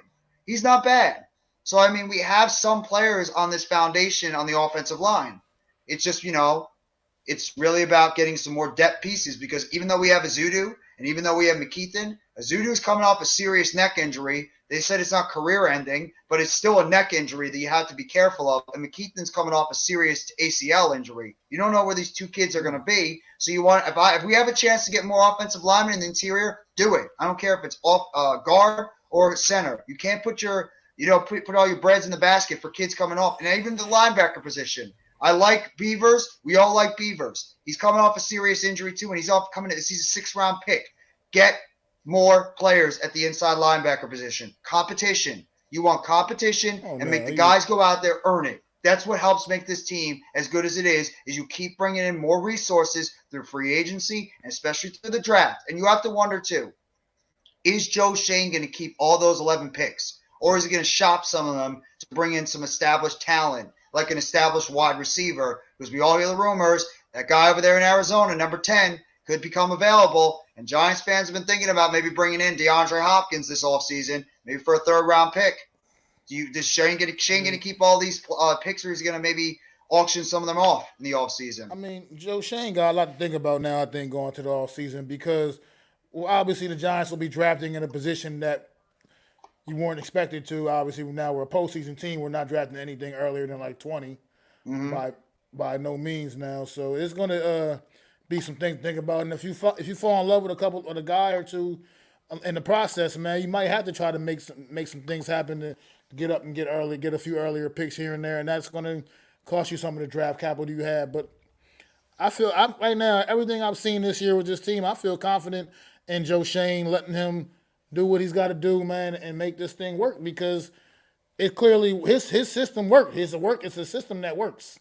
Yeah. Apparently, what we're seeing from this New York Giant team is just it's phenomenal, man. It's one of the biggest stories in the NFL this year, whether anybody likes it or not. It just is. Stability. It is. This team does when you rank the rosters around the league, this team would be on the lower end of the scale. I feel like we'd be on the lower end. You know what I mean? But we're doing things that this doesn't seem like we should be able to do, and you got to put a lot of that on Joe Shane, Brian Dable, man. This whole new regime brought a whole new attitude, a whole new life back into this building, man. Football's back in MetLife, back in New York, man. It's back, and it's a franchise-saving regime, Mac and Coach in the chat. It's a franchise-saving regime. We were spiraling out of control. John Mara actually had the balls to finally go outside the organization to hire some people that can come in here and save this organization and not do the same retread garbage that we've been doing year after year after year when it wasn't working. Finally, Mara, and Tish had something to do with it too, getting in his ear, and he said, you know what? We're going to go outside the organization. We see this young guy over there in Buffalo named Joe Shane. Look what he's been able to do over there on the type of team, along with Brandon Beane. He's built up. Look what Brian Daboll's doing over there as the offensive coordinator. Look at Wink Martindale and the job he's been doing with the Ravens for years, as well as Mike Kafka, one of the emerging young offensive coordinators. And John Mara pretty much did what you want your owner to do. He went out there. He hired the guy that can restore the credibility in this organization. He also hired the head coach, and John Mara said, I'm going to sit my ass back. I'm going to handle my owner's duties. I'm going to give you the keys, and I'm going to let you run this football team. And look what's happened. John Mara finally did the right thing, and he let his GM and his coach run the personnel and run everything to do with the football team. And it's no coincidence now. Joe Shane, Brian Daboll, Wink Martindale, Brandon Brown from the Eagles has been a monster pickup. Mike Kafka, the positional coaches, have restored the pride in this organization. Remember what Lawrence Taylor said? He didn't even watch the Giants for years because of how a joke they were. Look at Lawrence Taylor now. He's sitting on the damn sidelines ringing the Giant bell when we're scoring touchdowns. You don't think that means something because he believes in this coaching staff? He believes in this in this front office. He believes in this organization now. That's respectability that has been brought back to this Giants organization that has been missing for a decade. And that's the one thing you want is stability. Coach, quarterback, and a coach and GM on the same time frame. Not one year and you get another one the other. Same time, same stability. That's what you want. That is what we've been asking for. Stability. Same year. And now we got it. And we have everything we want in this organization. Foundational pieces, a general manager and a front office that knows what they're doing, a coaching staff that has gotten the most out of a team that really is towards the bottom half of the league in terms of talent. And what this owner did is he finally had that humble pie and he sat back and realized, I'm going to let the professionals do what they need to do to bring my franchise back to the credibility that they had for the past decade before, when we were one of the most respected organizations. He sat back, he took his humble pie, and he went out there and let Joe Shane and Brian Daboll build this team back in the first year to where they needed to be. You just let confident people. You let competent people be confident. Exactly. Simple. Exactly. It's as simple as that. You know, that's how I see it. Go ahead, Mac. I'm sorry. No, I was gonna say. I mean, that's just it's like we've been begging for it. I mean, John Mara's been too involved. I feel like with things he shouldn't have been involved with. Like you said, take a seat back, just write the checks, man. Let your employees work, man. That's what you hire them for, man. Let them do what you hire them to do, man. Let them get the job done. That's what you brought them in here for. And now I feel like you said, he went outside the box. He didn't just bring in some homegrown New York Giant person already. He went and got somebody that has no association with this team whatsoever, and and bring in a new way of looking at things and seeing things. And as we do, it's a winning formula, man. Because the New York Giants, I will remind everybody, is back, baby, in the postseason. Let's go. Mm-hmm. Mm-hmm. Damn right. Damn freaking right we are back. We are back, and this is just the beginning. It's just the beginning. It's only This the is beginning. just the beginning of what is going to be a beautiful, beautiful decade of New York Giants football. We've dealt with the crap for the past 10 years. It's time to get back to what we do best, and that is being one of the best and proudest organizations out there in the National Football League. Giants pride has been restored in this damn organization. I love it. I love it. And Mara, this is a shout out to you, Mara. Whatever Joe Shane and this organization wants to do in the offseason, when we get there, you put your feelings to the side, no matter who it is. Put your feelings to the side, and you let this general manager do his job. Doesn't matter what it is. Doesn't matter who it is. Let him do his job. Let him go out there and form and put together the team that he believes, like Adam said, can put together sustained success. Not 1 or 2 years and we go back to garbage. Sustained every single year. I want to be like the Patriots. I want to be like the Steelers. I want to be like the Ravens, for the Packers, the Seahawks lately. That's what I want. The Bucks recently. I want sustained success every single year with this team, that when we're going into a season, we know we are going to be a playoff team and we have the opportunity to compete for a championship. That is what you ask for from your organization. Every single year, we are in it, no matter what. That's what you want. Every year. Mm-hmm. Absolutely, man. Ooh. Come on, Jets. What are you doing, Jets? That's a very good point right there, John. You keep bringing up some very good points in the chat, man. Like you say, John Mara was serious about giving up his power to Shane when Shane demoted Chris Mara. Absolutely. Yeah, exactly. Mm-hmm. Absolutely. Mm-hmm. That changed the whole dynamic. Again, I said it earlier, it's about the culture change. And where does culture always start? At the top. And it actually starts with Mara and Tish.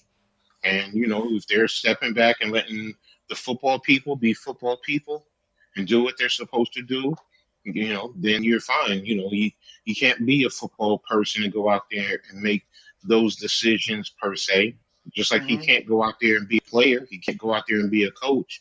He's definitely not trying to be what's his name down with the team down south. So you know your role, you know who you are, play it.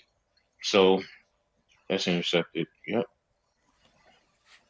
Yeah, Minnesota is playing. I don't know what's going on. They are looking bad. Green Bay, if they sneak into the playoffs, man, that'll be crazy. God.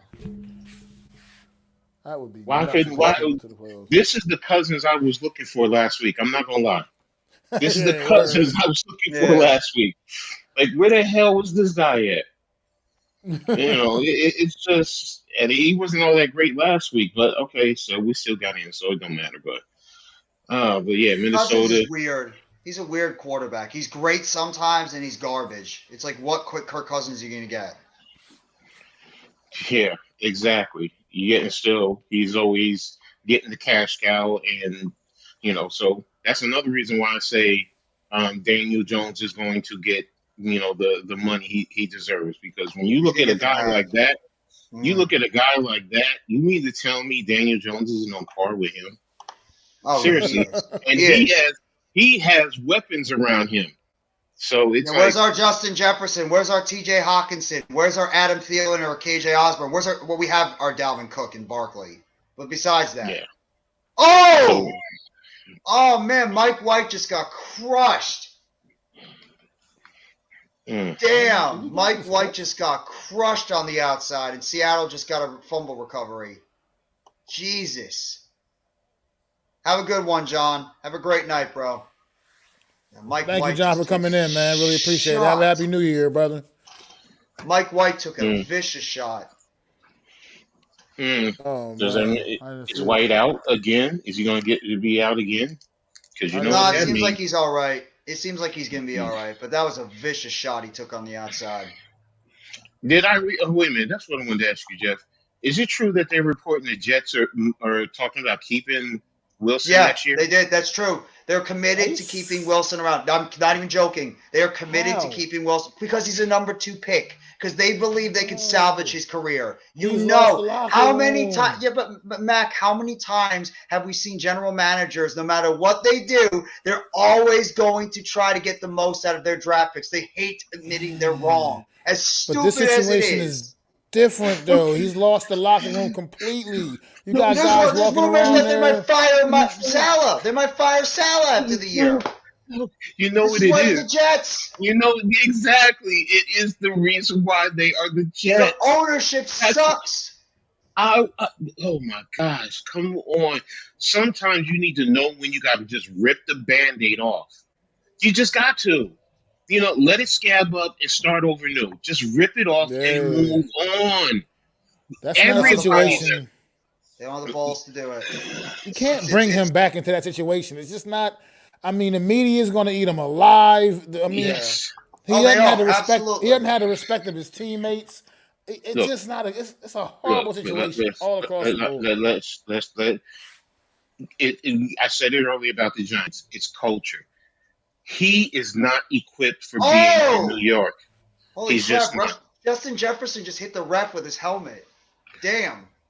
What? He just hit the ref with his helmet when he got frustrated after the pick. Yeah, he just took his helmet and he smashed it and just hit the ref by accident. Oh, all right. By accident. Okay. It Yeah. was Okay. it Yeah. was it was an accident. Yeah. Yeah, No, it That, was an that's an accident. accident. Yeah, but he Okay. went nuclear after that pick. Yeah. That's No. Okay. two Okay. wide I thought receivers. when you said he hit the, I was like, He did what? literally hit the ref. He did literally hit the ref. He did. Bro, He took his helmet bro, and hit him in the no, back. no. I've seen guys in anger hit a referee because they made a bad call. Now I wanted to, but to actually do it, that's why when you said it, I'm like, what?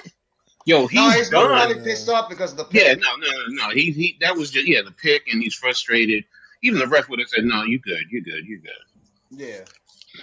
So, but that goes, yeah, and like you said, that's the diva and the wide receivers. So, mm, Oh my mm. God! Now there's a big run by Aaron Jones. Yeah, this is the team that I definitely want. Keep losing, you guys. Just keep losing, please, so we can play y'all in the first round. I'm not one If we usually to play say that. Minnesota, I think we're gonna beat them. If we play Minnesota, I think we're gonna beat them. So look, we can't have what I really want because of Washington. I can't have an all NFC East on the back end, so we could all win and just make it an all yeah. NFC East for the conference title. So I'd rather Nope. than let's just play Minnesota as early as possible. Get ready, because after that, it'll probably be the team Jeff hates the most. Let's go back to Oh, the the Jets real quick. Eagles. Real quick, the Jets Yeah. real fast because his squad put this up here in the thing about it'll be the wrong move firing Salah. So, hey, what would you guys do? Like, hang on, retain your coach and Coach Salah, who I think is a Yeah. pretty decent coach Yeah. who just may need to get some more better offensive minds in there to help him on his staff maybe and help him along the way, help guide him Their along the way. quarterback sabotaged their But season. That team is good. Their quarterback but killed their season. But yeah, it's like you're going to pretty much. That's what it seems like it's coming down to: either Robert Saleh or Zach Wilson. I can't imagine both of them are going to be back. Oh my There's no God! way. Look, I can't see If you both of pick, them being back there. if you bring Salah back, then Douglas needs to go too. Sorry. yeah, That who picked the quarterback? They both did, really. yeah. So if you're Yeah, going to get rid of Salah, you better get Douglas has been here longer than Salah. So if you're going to get rid of him, yeah. then he needs to go too. So I mean, like we were just saying about the Giants, starting fresh, continuity, having a good head coach and a GM both on the same page. If you're going to do that, get rid of Salah, get rid of Douglas. So I think Douglas is tied to Salah, so he ain't going nowhere. If they fired Robert Saleh, that would be typical Jets. And Yeah, I've heard that's right. Jets fans say it that team never, they have they never have continuity. They give up way too easily. Although Zach Wilson has made it very easy for them to give up on him because the kid just Mm-hmm. looks like he's just lost. So when I read that report too, when they said they're thinking about keeping Zach Wilson, Touchdown Minnesota. Green Bay, by the way. Tanyan. Mm. But I mean, you're playing into the dysfunction known as the New York Jets, and it all starts with the Johnson brothers. They don't know how to own a football team. They are jokes. They suck as owners. They have no idea what the hell they're doing, and it's no coincidence. Mac, who are the worst teams in New York? Coach, who have been the worst teams in New York for years? Have always been laughed at for a long time. The Knicks, the Jets, and the Mets before Stevie Cohen came in. Why? Ownership. The ownership is the reason why they've been as disasters. Remember the Wilpons, Mac? As Mets fans, we know about how bad they were and how much we were disasters for years because of them.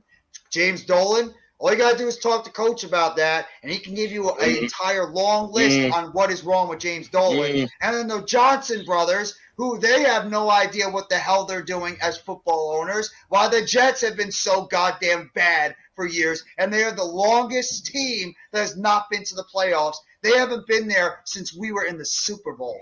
That's how long the Jets haven't been in the playoffs. It starts with the ownership.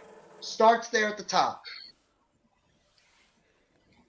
Yeah, I mean, it's just they need to figure it out, man. I don't know. I honestly don't really spend much time worrying about the Jets because obviously I'm the New York Giants guy. I'm working on the New York Giants side of the facility. I just hear the cries, man. I hear the cries from the Jets fans. Like, I feel for them. I actually feel – I don't hate the Jets. I feel bad for this fan base because they've been tortured for so long. We have really nothing to bitch about. We have 4 Super Bowls. We've been to the Super Bowl 5 times. We're one of the most winning organizations in the history of this league. What the hell have the Jets done? I feel bad for them. I actually feel pity for the New York Jets. I do. Because they just can never get it right. No matter how much promise they show, they can never get it right. They always do the stupid things to get it wrong. Well, I mean, they got to figure something out because that team they're talented defensively. They have good talent on defense. They got some good pieces offensively too. It's just the way they started this season off to it looks so promising, and it's a shame that had to end like this. But I just feel like to me it would be a just terrible mistake to bring Zach Wilson back. I mean, it's just not going to be a good look. No. Bringing that kid back out, bringing that kid back. You need to trade him off, get whatever you can get for him. He is the number 2 overall pick. There may be someone willing to just throw you something out there for him, man. And they need to I feel like they need to move on from that kid. That's right now. That's just the issue that they shouldn't even try to. You want to be taken seriously. You can't bring that quarterback back into that situation. Like I said, he's completely lost his locker room. He's half the team doesn't even respect him. How you expect him to go out there and perform like that? Like, come on. What happened with Geno Smith when he lost half the locker room? What happened? Exactly. So, you even had a teammate come and crack him upside his face. Come on now, that's what ended up happening here.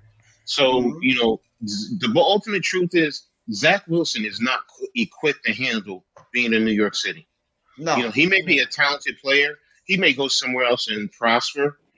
But some guys, hey, didn't we say that about Kadarius Toney? He's just not equipped to handle. He's a talented kid, but he's not equipped to handle here because mentally you really do have to be strong because the media and the fans, we're going to get after you. We really are. Whether we're right, whether we're wrong, we're going to be after you. We're going to be critical, and you gotta have a thick skin to handle that.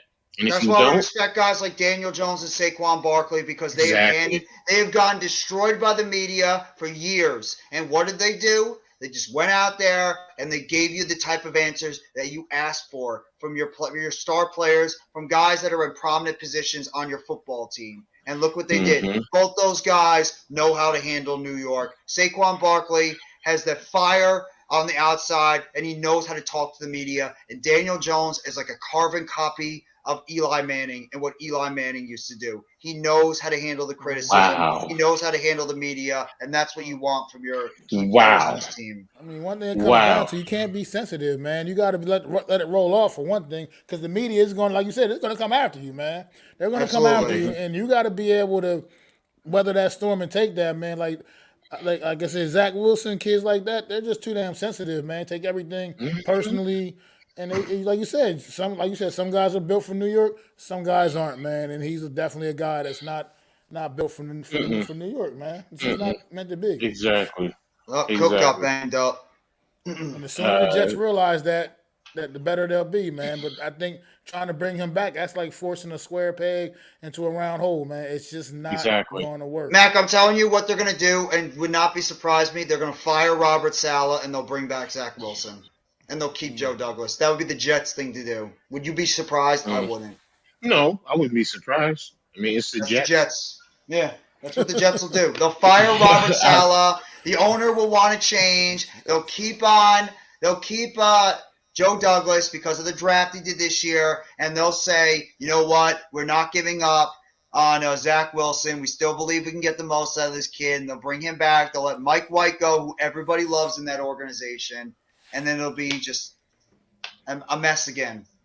And you never know. Maybe Zach Wilson puts together some miracle of a way, but I don't see it. Yeah.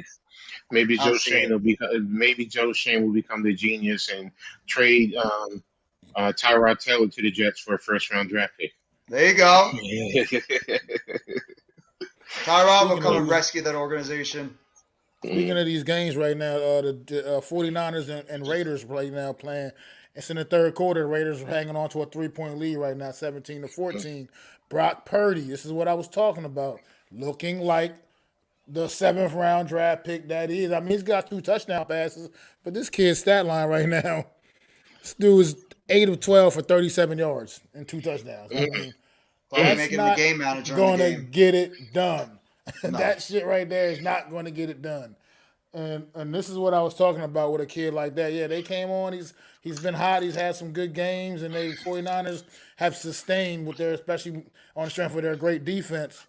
But this kind of production there, that's not going to get it done in postseason football, man. So this is like I said. Right now, this game is far from over, obviously.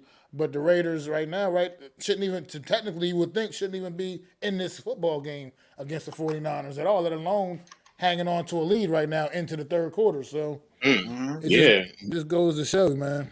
Stidham has 149 yards on 12 to 16. So yeah, you're right. Exactly. So I mean, Adams only has 36 yards. Wow. Adams will be Let me gone see. after this year. What's up, Raph? Chargers are at Raphael. Happy New Year, Raphael. Happy New Year, Raph. Steelers, Bengals. I think the Steelers are done. You think they still hope? Something. I need Najee Harris to have a big day. I think they'll win tonight. Oh, I think I'm not they'll win talking about- tonight. Nah. Oh, the Steelers? Nah. Yeah, I don't, do the Ravens have anything? Well, I mean, are they still have a chance to win the division? hmm Okay, I didn't The know. Ravens- I didn't know if they had a chance. The to win Ravens the are division or the not. Ravens are 10-5. Oh, yeah. Cincinnati is 11-4. Yeah, So How- they what have was their- the head-to-head matchup? Who won the head-to-head matchups between both? Hold on. Let me pull that up. I think well, they Cincy play beat next week. them. They play next week. Yeah, Yeah. so that's what I was saying. Based on They even be if part of the Sunday night game too. no, they flexed that last week. Yeah, I think they flexed that game to the Sunday night game. No, I mean for next week, the Bengals and Yeah, the. yeah, that's what I mean. They flexed that. I think they flexed that game. You wouldn't. You don't think it's As gonna of be right the now, they haven't Titans made and, any. I think it's gonna be the They Titans haven't and the made. They haven't Jaguars. Actually, they haven't put any games in time slots next week at all Yeah. yet. Honestly, they're all I think still they're saying gonna flux the to Titans be and the- determined. I think they're gonna flex the Titans and the Jaguars because that's also for the division. Ravens and Cincinnati. Because the Ravens are playing Sunday night tonight, so they're gonna get. I mean, they might give them 2 weeks in a row on They Sunday night they, football. they beat the Bengals before in 1917. Okay, so they did beat the Bengals. So the Bengals have to So keep the winning. next So week's game. So I think the Ravens win tonight, and then next week is going to be that big game. Especially, I'm going with Tomlin. I got to go with Tomlin. I would Tomlin. It's just the type of coach he is. He's gonna find a way to get this team to come out against their bitter rivals and pull No, I'm off not the saying- victory, because they're gonna yeah. be wanting to put it. They're gonna want to lay it in on the Ravens. There's no team that hates the course. Ravens more than the Steelers. Of course, you want to mess up their playoff opportunities. I get that. I just think that the Ravens know. Oh, wait a minute. Lamar's not Is it playing. coming Never mind. back? Yeah, I don't think Lamar's in there, so it's gonna be Huntley again. Mm. Devontae Adams just scored a touchdown that got called back for a penalty, it looks like. Oh my Mm. god. Raiders just. Oh Mike no, White's no, not looking no. so No, good no, in this no, game. no, no. It's standing. It stands. Never mind. It was the penalty was on the 49ers. Oh, all right. Mm. Damn So the right it was, Raiders Raphael. now the Raiders are up 24 like 24 points, 24 to 13, I think. Are the Mm. 49ers locked into their spot right now, or No, they have a chance to get the number 1 seed? no, they The have a chance to get 49ers can't get number 1 seed. They can get number 2. two. Okay. I think the only team that can get number one, two teams are the Dallas Cowboys and Minnesota. and Minnesota. Yeah. Yeah. So And San Minnesota's Francisco's not really not doesn't helping have a any lot to cause play either. for. They're probably locked Well, in the no, 3. they can get the number 2. They Yeah. can They get the number could, 2. yeah. But I mean, And especially with Minnesota losing today like they are right now, if San Fran can turn this game around and beat the Raiders, they'll be in good position to get the number 2 seed. no, that's true. Exactly. You're right. You're right. And it's a bad game. I mean, it's a bad job by them. They're not being able to go out there and handle the business. But The only thing Dallas can move up is if they can win a division and they'll take over the number 1 seed. Mm-hmm. when did they play Dallas? Are they playing right now? No, they played on Thursday night. Mm-hmm. That's Play right. They Tennessee on won. Thursday My night. fault. I forgot that disaster of a football game on Thursday Night Football. Mm-hmm. That's pretty They much did Tennessee everything. Titans waving the white flag like we don't even care about this Yeah, game. but they still almost pulled it off, and for Yeah. most of that game, they kept it very competitive considering they were playing nobody. They sat And the Dak, whole that time. game was horrible. How many turnovers were in that game? Like 5, 6 for Yeah, both it was. teams. It I was didn't. bad. I It was couldn't. I had to bad. turn that game off. Oh my god, that was just not fun. I can't believe the Eagles lost like that, though. Yeah, But I hey, thought they were gonna come out and blow New Orleans out, man. I That was honestly did. surprising. Yeah, that was surprising. The Eagles lost. I forgot who said. Someone said, "See, y'all talk about the quarterback, so it's the team that's winning, right?" And I was just like, "Ooh, damn, that's cold." But But hey, it's not. He didn't play it's horrible though. Minshew was not bad. Yeah, he didn't. Gardner Minshew didn't play horribly. It's just I don't know. then what is it? I mean, because they just seem what out of sorts. I mean, I didn't see the game, so I don't know. Offensively, yeah, offensively they looked completely out of sorts most of the game. Yeah. And I think maybe it's not that Gardner Minshew played horribly. I think it's just because Jalen Hurts has that different dynamic Mm-hmm. of something that you have to worry about with what he can do with his legs and Mm-hmm. everything. That it just makes it maybe a little easier to play defense against the Eagles without Jalen Hurts out there Yeah. because Exactly. you don't have that extra threat of what he can He do. gives with you his that extra legs. dynamic in terms of running the football that you don't have with Gardner Minshew. I don't believe Minshew is really much of a running quarterback. Well, Whereas the Hurts can be Eagles able to do that. they showed a play when the Eagles did an RPO play during the game, and Minshew, like they said, it was wide open. If he would have just held on to the ball himself and took it off, he was wide open. He could have probably got like at least 20 yards or so. And he didn't. He still just He gave it hesitated. to the running. He just gave it to the running back, and the running back got bottled up. And the defense they weren't playing the quarterback at all. That's why they were showing a replay like if he would have just held on to that football himself, took it around the edge, no one was even looking at him. He would have easily just ran for like about 20 yards or so. You just got to somehow have confidence in Yo, that in your own that's ability sometimes. This Minnesota missed dude's the hitting a field goal, 61-yard field goal against us, and he just hooked it like from 40. and then It's the great. Because he's not playing the Giants, okay? Jets field goal kicker missed his field goal at the same time, or red zones are Wow. shown at the same time. You know what would be the Wow. funniest thing in the world is if New England and all these other teams do exactly what the Jets needed them to do, and the Jets still find a way to Jets. Wouldn't that be so Jets? Oh, Well, man. I think they're out. They're out if they lose this today, right? Yeah, I they're feel like done. they are, yeah. And because New England would have the tiebreaker over them, and New England, I believe, is tied with them. I think because New England beat Miami. I think Miami's in trouble too. Jets beat Miami. Jets beat Miami too early in the season. No, Miami might be in trouble in terms of other tiebreakers with other teams. Okay. I So got you. Okay. Right Pittsburgh, I now, think, is still in it. Miami is on the outside looking in.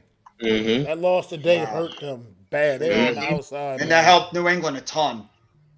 And like I said, it kept the Jets alive, but the Jets got to help themselves by trying to pull this game off in Seattle. So they're not doing themselves any favors right now. No. Is Pittsburgh still Mm-hmm. alive? I think Pittsburgh's still alive Yeah. in this one. They're still alive technically, Yeah, but it sure. would Yeah. take they would need just like the kind of help the Jets would need. So You know what? Mhm. Knowing Mike Tomlin and that the Steelers' luck, they'll somehow find a way. If there's any team that will find a way, it will be the Pittsburgh Steelers. It would be typical Pittsburgh. Washington's on the outside looking in the NFC now. Detroit has jumped up into the 7th spot Mm-hmm. in the NFC. Good for Detroit. I- And Dan I Campbell, think- what a hell of a job he's done, too. And who do they play next week? Wait a minute. Ooh, Detroit plays Green Bay. Showdown game next week. Yeah, it might be for that last playoff spot. There's some big games in week There's some 18. great games. There are We some can just big sit back and games enjoy in it. week There's some 18, great man. games. What are the Saturday games next week, Mac? You said what? What? The Saturday games? They I didn't don't right announce- now. They haven't announced anything. Yeah, right now the NFL schedule for next week is all to be determined. All the games are listed. None of the games are time slotted right now. Okay. Because they're going to be doing a doubleheader, I think, on for Saturday and Sunday on both Fox and CBS. I hope we play ESPN Saturday. and ABC. I'm waiting not to see gonna because lie. I'm going to the Eagles and Giants game. I don't know if they're going to make it happen and having it on Saturday or having on or whatever. They still have no official announcement yet. So Mac, let them Gotta wait know. to see. When you go there, let them know what's going to happen. always Let them know, bro. Always. I'm not gonna lie. I hope it's on Saturday.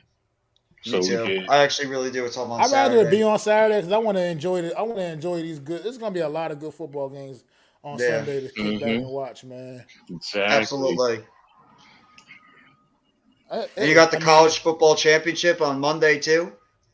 I know this is a coincidence. I know it's a coincidence, obviously, because of the schedule. You know what I mean? The NFL schedule comes out in May or whatever, and it's all a coincidence. They don't know if games are going to be relevant or not. But there are some really relevant football games in Week 18 this year, man. With some of these divisional matchups. So I love it. I love the divisional matchups in the last week. And especially now you got Green Bay and Detroit that look like they're playing for a game. Pittsburgh and Baltimore, both teams are still alive.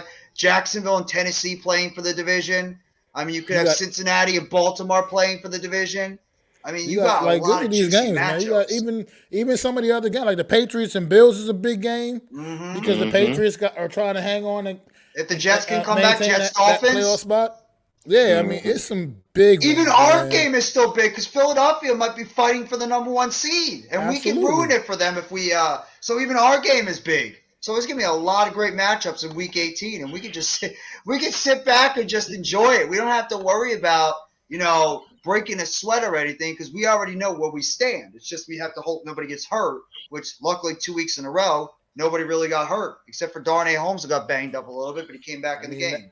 That Cowboys-Commanders game still means something for the Cowboys, like I said, because they're still playing to win the division title. So it's going to be a lot of big-time matchups next week, man. I can't wait. It's good football. Good football for Week 18, man. And we don't have to sweat.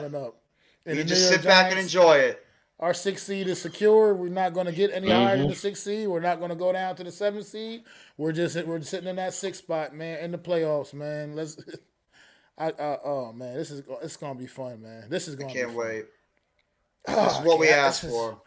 A season of football doesn't end in absolute misery for me, man. It's been a while, man. I can't. Goodness, It's been a long time for all of us. It's my first time in my 30s I actually see this team in the playoffs. First time. Wow. That's crazy. It is. Could say the same for me in my 40s. The same thing. The same thing as I hit my 40s, man. I ain't seen this team do anything relevant. No. I don't even count 2016 because we saw how that ended. Well, that was a run. Like I said in my period, that was a run a playoff appearance that year. That's how I felt about that season, man. We went out there, spent ridiculous money in free agency, got those high-priced defensive free agents, and we made the playoffs. But we weren't a good football team, obviously. No. We went out there and got taken out right in the first round of the playoffs. People try to blame the boat trip. It was more to it than just the boat trip. You know what I mean? Just I'll tell we you wanted, we one wanted thing though. a good football team. We weren't ready, and they clearly showed that by coming out the following year and going 3-13. So I'll tell you one thing just though too. weren't bad. I'd like to see Landon Collins and Sterling Shepard be the ones to talk to this team because they know what it's like to be in the playoffs as Giants. I'd love to see those two guys get these guys ready because they know they've tasted it with the Giants on this team. But that was so Landon those two Collins' guys best can really season give as a their pro. experience right now to what these other players are going to be going through heading into the postseason. So I'd like to see Shep and LC be able to tell this team, He was just part of what that they're going to be amazing in for. defense.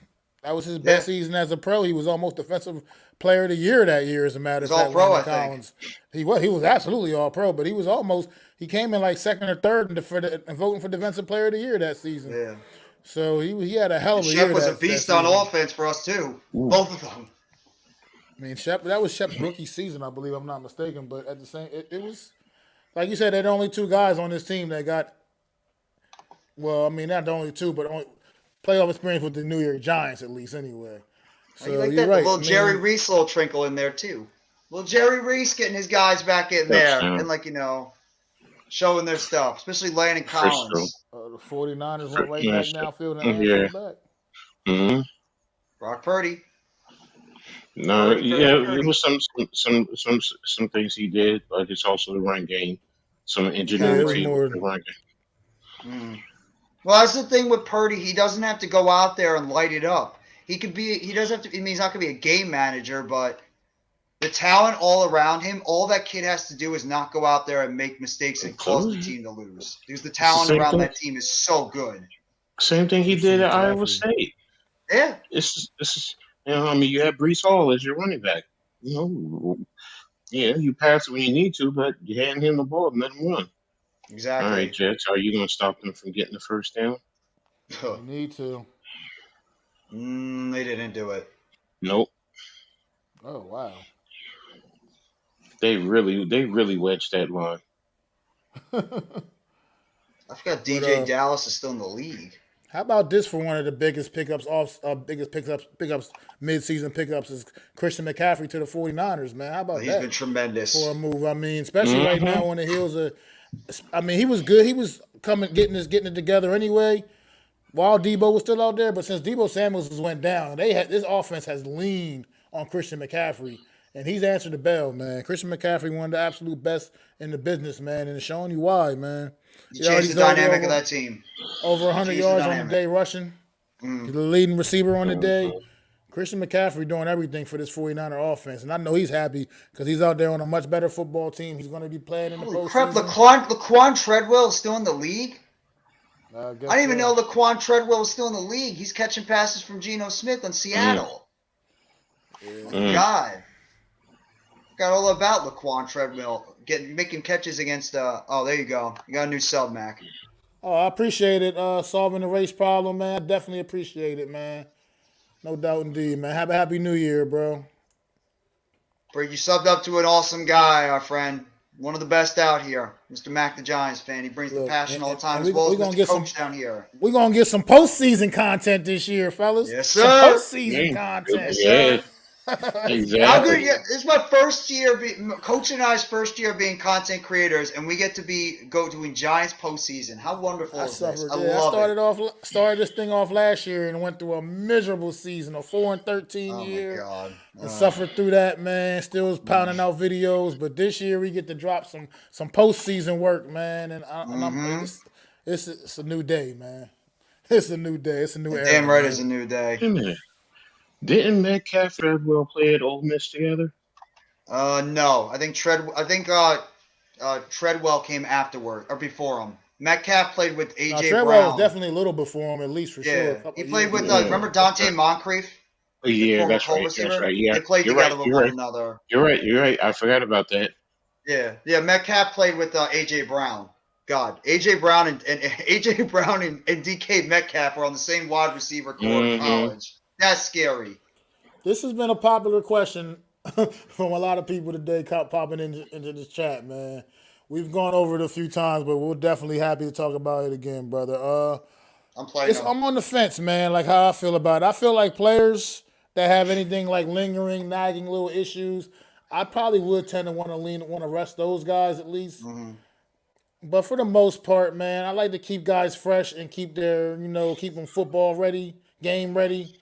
And the Eagles are going to come out with their guys next week because the Eagles have something very much to still play for next week. So you don't want to. We also don't want to necessarily just throw our backup guys out there to get absolutely slaughtered against a very talented Philadelphia Eagle team who will be playing their starters. And I'm almost certain we will be seeing Jalen Hurts back in that lineup Mm-hmm. next week. Mm-hmm. No So doubt. I would lean more now towards our guys definitely playing. It's been apparently Brian Dable has already announced that Daniel Jones will be playing. I look for a little bit of limited action from Barkley, but he'll still get some reps, at least some reps early in the game, I would think.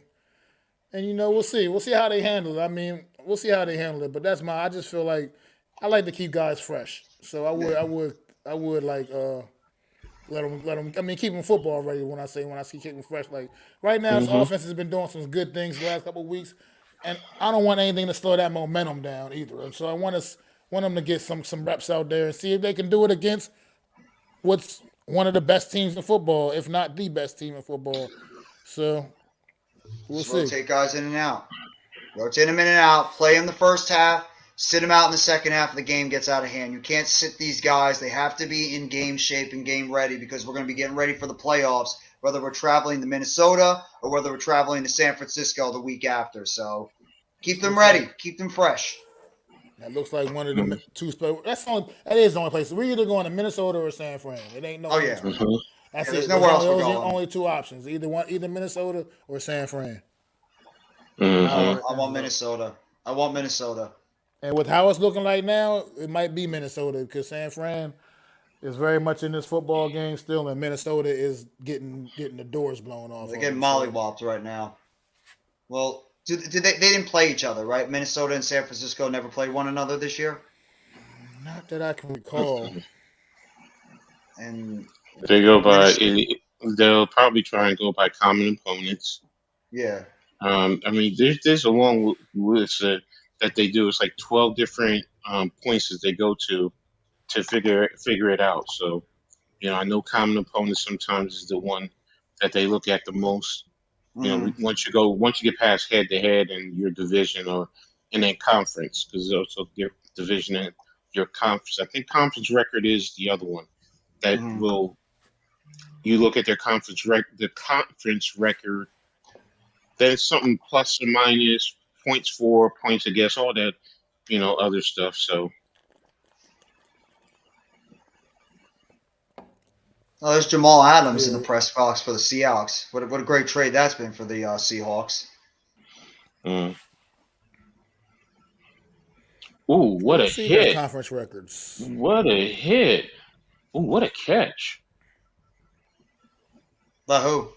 Akers, a running back, picked up that blitz perfectly. And when I say if they ever show that block again, you'll see what I'm talking about. That's the Eckler way. from the Chargers? Number 3 is the running back, Akers. Oh, Cam Akers from Cam the Akers, Rams. yeah. Okay. Yeah, He's for the played pretty Rams. well. He came. He picked up the blitz, and then when I say he kept his legs driving. He picked them and he took them. He rolled them all the way across. He started on the left side of the offense, and took them to the right side of the offense with his blitz pickup. That's how a Mhm. running back is supposed to pick up a blitz. They just showed the trade, by the way, of Jamal Adams to the Seahawks. Guess who the Jets got back in terms of the picks they got? Elijah Vera Tucker and Garrett Wilson.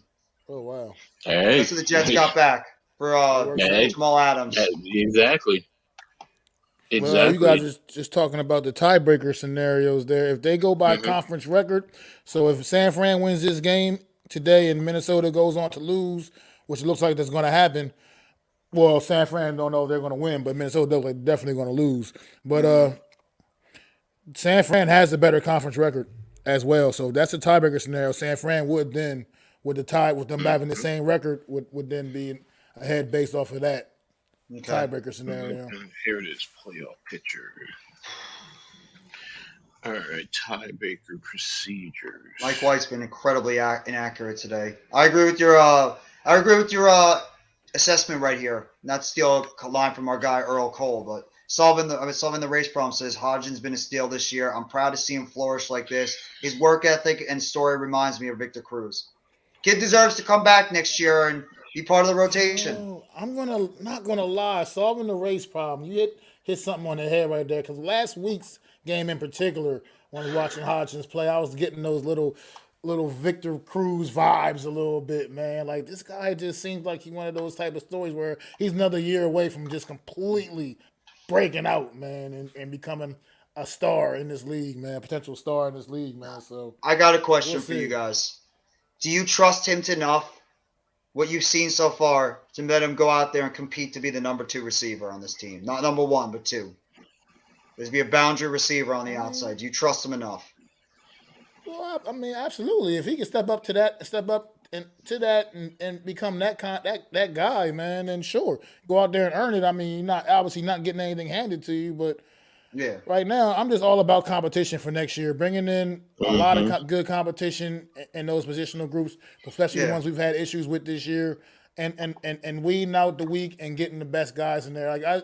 They showed an image earlier this game, and they showed Hodgins and Richie James going over there, sitting on the sideline next to our $72 million wide receiver. And you just see this guy looking sad and pathetic, honestly, to be quite frank, because you're watching guys of what we would think is lesser talent than you get out there doing what you're supposed to be doing. So No, I don't think he's our number 1. We need a true number 1 receiver. Hodgins is nice, but we need a number 1 guy that can go out there and demand the double coverage. If we get well, our no, number he's saying 1, he's number one right now. He's not. I don't think he's right now saying- he is the number 1. Slayton, I think, is number 3 because James has really stepped his game up and he's really been playing pretty well in the slot. I would say James is. I would actually bring back James next year, depending on what happens with Robinson. I don't know what the hell they're doing with Shep. Like, I don't know what they're going to do in the draft in terms of the slot receiver, but James, I think, has an opportunity to come back next year, and he can earn a role on this team, depending on how much he's going to make. I think Slayton. They blocked the I don't punt. think Slayton's coming back. I think Slayton's No, going. Slayton's going. I think Slayton's going too. So, here's the tiebreaker for 2 clubs. It's a head to head, basically. Best won-loss tie percentage in games played within the division. Mm-hmm. Best won-loss tie percentage in common games. Mm-hmm. Best won-loss tie percentage in games played within the conference. Strength of victory in all games. Strength of schedule in all games. Best combined ranking among conference teams in points scored and points allowed in all games. Best combined ranking among all teams in points scored and points allowed in all games. It's a little bit tricky. Best net points in common games. Best net points in all games. Best net touchdowns in all games. And then coin toss. That is so, if you don't know it, it's so confusing. Yeah, that's a lot. It's a lot to digest right there. So right now, since they didn't play head to head, you go to best won-loss tie percentages in games played within their division. So each are, you look at their divisional record. What is their divisional record? Then it's their record percentage in common games, common opponents. Then you go to conference. So I didn't know that they'll use the strength of victory and the strength of schedule. I really need to know exactly strength of victory. What classifies strength of victory? Is it point differential, or because that's interesting for me in terms of the wording. What is strength of victory? So if you tell me you blew somebody out by 30 points, man, why are teams not just blowing each other out whenever you can? Yeah. Because that's the old college ideal. You don't want to 80-0 game. Screw it. If that's what that means, man, I'm putting on as many points as I can because that's one of the criteria. Oh yeah. At the By end the of way, the you guys day, gotta go check out this absurd catch that Mike Williams just made in his game. He literally just pulled a Odell Beckham Jr. with the sick catch that he made on the sidelines. and not to mention, at the end of the day, these guys are all grown men. This is professional football, Mm-hmm. and fuck your feelings, so to speak. You know what I mean? Like, if you go out there and blow Look, the doors off. If you don't like it, stop it. Like, that's Exactly. how I feel Doesn't about it. matter. Mac, Keep putting up them yeah, points. I've coached teams where guys were crying, "Oh, well, they should have just ran the ball." No, our job is to stop them. We didn't Yeah, stop them. We absolutely. we sit there and we eat this ass whooping. And if we're playing them, yeah. Do I some have told guys? There was one game we were actually up 88-0, and we had Hmm. just picked the ball off, clear path, and we're yelling on the sidelines, "Get out of bounds! Just get out of bounds!" Because we knew what we were going to do. And then after that, we out of respect. But could we have just gone ahead and still done what we wanted to do? Yeah. I've seen a team win 109-0 in minor league semi-pro football. Hey, Oh that's well, hey, embarrassing. That hurts. But hey, you better stop them. You better score. yeah. It's this ain't youth football. This ain't high school football. If you can't stop them, I know the Brooklyn Seminoles have a motto. Oh, nice interception. I'd What love you to have guys both. think about Solving this the race comment problem. here? Love When them DJ both. loves hitting the slot, and I'd rather have a stud than a true number one. I I want mean, both. well, I would like to have both too. Both would be great. I would love to have an outside receiver that could command the double team, and then you could hit the slot over the middle to whoever it is. Make it Robinson, easier. Shepard, Well, James, wait a minute. anybody. Wait a minute. If he's a stud, whether he's in the slot or on the outside, he's still going to be your number one. Well, yeah, that's also true as Wide well. I receiver's mean, interchangeable nowadays. some guys, Yeah, some teams slot receivers. Look at Detroit. Amon-Ra St. yeah, Brown. He's a slot guy. he's a slot guy. So it's The guy over to there be in Green honest, Bay, Alan Lazard, plays the slot. He's like 6'5". yeah. And think about it. If a receiver is in the slot, it's actually easier to defend. I mean, it's actually harder to defend him as opposed to if he's on the boundary. Because you do have the sideline to help you in some regards. But if he's in the Hmm. slot, he can go inside, outside. There's so many different things he can go around. The offense in itself. There's just little things you can do to help. Enhance his playmaking. So, but yeah, if he's a stud, I mean, if that's what you mean by stud, then a stud can be a slot and can be the number one. Yeah. I agree. I mean, that's part of what this offense was missing. I mean, Sterling Shepard obviously was that slot guy for us, and obviously this offense has missed him a lot. But at the same Hmm. time, I think he's been there, and I agree with you, Jeff, what you've been saying. Sterling Shepard is probably the reason these receivers are able to keep their head above the water because he's out there Hmm. rallying these guys, working with these guys still. I mean, he's been injured since week 3. He hasn't gone away though, man. Sterling Shepard is still He very loves this much a organization. He part loves of this this football organization. team. And I know a lot of us thought when he went down at the end of that game in Dallas back on in week 3 that might have been his last game for the New York Giants, and it very well might have been. I think he's It's coming still back. it's I still think he's not. coming We back. still don't know that for sure or not. But at the same time, what I've seen from this guy ever since that week, man, he's been at every game on the sideline. He's been the biggest cheerleader, man. Shep is absolutely all heart, and I would love to see Sterling Shepard back on this team next year. If I mean, in some kind of capacity, because He's got that headphone thing. Dayball and him are always communicating with one another on the hot sideline. Shep's like an extra coach on this team, the way He he goes is. out there. Yeah, he's a leader. He's Hmm. a real leader. Hmm. And somebody brought something up. I think it was a tweet I saw. Somebody had tweeted earlier sometime this week that I have saw. It's kind of fascinating that Sterling Shepard has never been a captain on this football team, man, because he is a true leader. Yeah.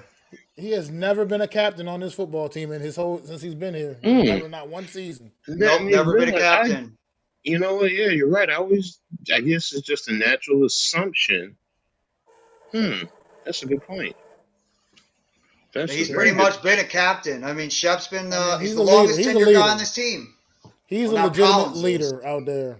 Yeah. So Mhm. I think he's coming back. I've got to be honest. I think he's coming back. If Jones and Barkley are coming back, I think they're going to – what I think is going to happen with Shep, if I honestly had to say, I think they're going to work out some type of deal with him because he loves this organization this much that he doesn't care about the money. He will want to come back with this team. If Barkley and Jones are here, Shep will come back. You could throw him on the PUP or injured reserve, let him get healthy, and then it's like you're getting a major acquisition back for this offense when he gets right. Because you could throw him out there, whoever you get at the wide receiver position, and you let Shep get right. Because he's not going to play at the beginning of the season. It's not out of the realm that he'll be ready for open week 1 of next season. Man. I think they're going to take their time with him. Not they after might take an ACL their time injury. with him, but at the same time, he got hurt in week 3. It's not so he's had a lot of rehab time already, man. Like the whole season, basically. So he may be ready to go. I mean, we don't worry about running him out there in preseason and stuff like that next year, but he might be ready to go by week 1 next season. So. No. I want him back. I mean, this guy is the epitome of what a Giant is, and nobody has dealt with this team more than he has. He's been the longest standing guy. I think this guy is one of those players that should be a Giant for his entire career. No matter what you do, Sterling Shepard should be a Giant, much like Saquon Barkley should be a Giant too. There's certain players on this team that should be Giants for a majority, if not their whole career. Sterling Shepard is one of them. Saquon Barkley's another. Daniel Jones is trending that way. Andrew Thomas, Dexter Lawrence. Like, you just see it with some of these players. Landon Collins should have never left either, but we know why he did. But that's now he's getting a second chance. I grew up in an era, man. Like I said, I'm not like an old man, but at the same time, I grew up in a time where you didn't have this free agency frenzy like you have in this era, man, where guys were pretty much career guys. Those Steelers teams back in the 70s that was a dynasty, that Steelers team, it's because they were able to keep their team intact basically throughout all of that. You know what I mean? Because you don't have so many moving parts every year. You don't have guys moving off to here and moving off to there and moving off everywhere. Free agency wasn't a really big thing back in the day like that. Guys were career guys for the most part. I wouldn't do it. If you were good enough, you were basically going to be with that team for your whole career. I mean, Joe Montana going to Kansas City late in his career was only because of the injury. If it wasn't for that injury, he would have absolutely retired at 49er, and it would have took a couple extra years to get Steve Young on that field. It just is what it is. Look at our players. Look at our players, Mac. Look at our players. Justin Tuck left to went to the Oakland for 1 year after we didn't keep him, and he retired after that. O.C. Mignora went to the Falcons for like a year or two. What did he do? Came back to the Giants. Brandon Jacobs, when we let him go, he went to San Francisco for a year or two, flamed out. And where was he? Right back on the Giants. They always make their way back. Hakeem Nicks goes to the Colts. What ends up happening? He flames out. Where is he? Right back on the Giants. They always find their ways to come back to this team. Always. Well, you find out sometimes the grass ain't always greener, on the other side. As far as that Bradbury comment, I'm pretty sure Bradbury's pretty happy in Philly, to be quite frank. And I'm not sure. Can't afford him. You can't afford him. He's not worth him. He's going to want. No, the Eagles are like us. They have a lot of free agents going into this offseason. He fits that system. He does. He's not. I question if he would fit into if he really fits into Wink's system. Because I mean, is he truly I mean, he can play man to man. He can play press. He has the long arms, but it's easy to get on top of him and get downfield with the right pass. He doesn't have top end speed. He doesn't have that top end speed. He doesn't. He got burned for a big one today, as a matter of fact, in this game. Yeah, big touchdown in this game. He got burned. He did. You need to. Why did he do well with us when he was with Because we played a lot of zone. Yeah, fit his talents. The scheme fit his talents. Yes, people talk about, he's a man for man cornerback. Yeah, he can play it. He's smart enough to play it. But he's not the type of cornerback that you can put up there, press all the game long, because he has to play off. He has to be able to read, because you can eat up a receiver can eat up that cushion and get by him. So and realistically, some receivers are going to get him with the quick hitches. I'm gonna be honest. Some players are larger. Some players just we know about him. Some players are just bigger and they just mean too much to the organization. That's just hard to let him go. One of those players is Sterling Shepard. I would actually be sad to see him anywhere else but in a New York Giants uniform. I really would. Same thing with Saquon Barkley. I love Landon Collins as well, and I'm glad to see him getting his career back on track so happy with to the see New York Collins Giants. back. Obviously had the huge play, this huge pick six today, man. Looking like his old self, That man. put This a is where you smile belong, on my man. face. That put a Back where smile on my face. He back run where down you the field. belong, brother. That's all. You Exactly. know what I mean? Back where you belong. And he So it's fits just so well in this defense. He fits perfectly with what they're looking for in that hybrid linebacker / safety role. Landon Collins, since he's been elevated, has played very well for this team. Collins has been a big absolutely. addition for this defense since he's come back. I'm bringing him back because I don't think he's going to command much. Well, I think Collins can become a leader on this team. I'm bringing him back if you can. There's some guys that deserve to come back because they're too important to this team. Collins is one, Shepard is another, Barkley's another, Jones. What did he do? What did Cousins do? well, Cousins got strip sacked for a fumble, and then Stidham pass Uh, deflected for an interception. Oh And they my just God. It's it's like the like comedy it's of errors. yeah, one right after the other. That's why I was laughing. I'm like, the NFL does a good job of putting these out there one right after the other because it's perfect timing. It's I I'm gonna just shout out to the 13 in the chat right now. Shout out to the 13 watching the show right now and the 3 likes on Facebook. You guys are awesome supporting our guy Mac the Giants fan. The hard work he appreciate it. puts out Definitely there. appreciate it. Seriously. And you mm-hmm. guys go if you haven't Thank already, you. go check out that True Blue preview that he did earlier on. Make Mm-hmm. sure you guys go watch that. If you guys haven't already, go check out Coach's video too that he did a couple of days ago. Excellent work. That interview we did with Tammy Thompson. Make Yeah, sure you Mm-hmm. go check it that was out. really good work, Coach. It really It was. was No, excellent. thank you. Excellent. Like I said earlier, some of the stuff I'm trying to bring. You know, you know, we just trying to really bring a different dynamic to this content creation. So instead of just the same old stuff, enhance it and build it and add to it. Man, Jets, come on, man. I'm just so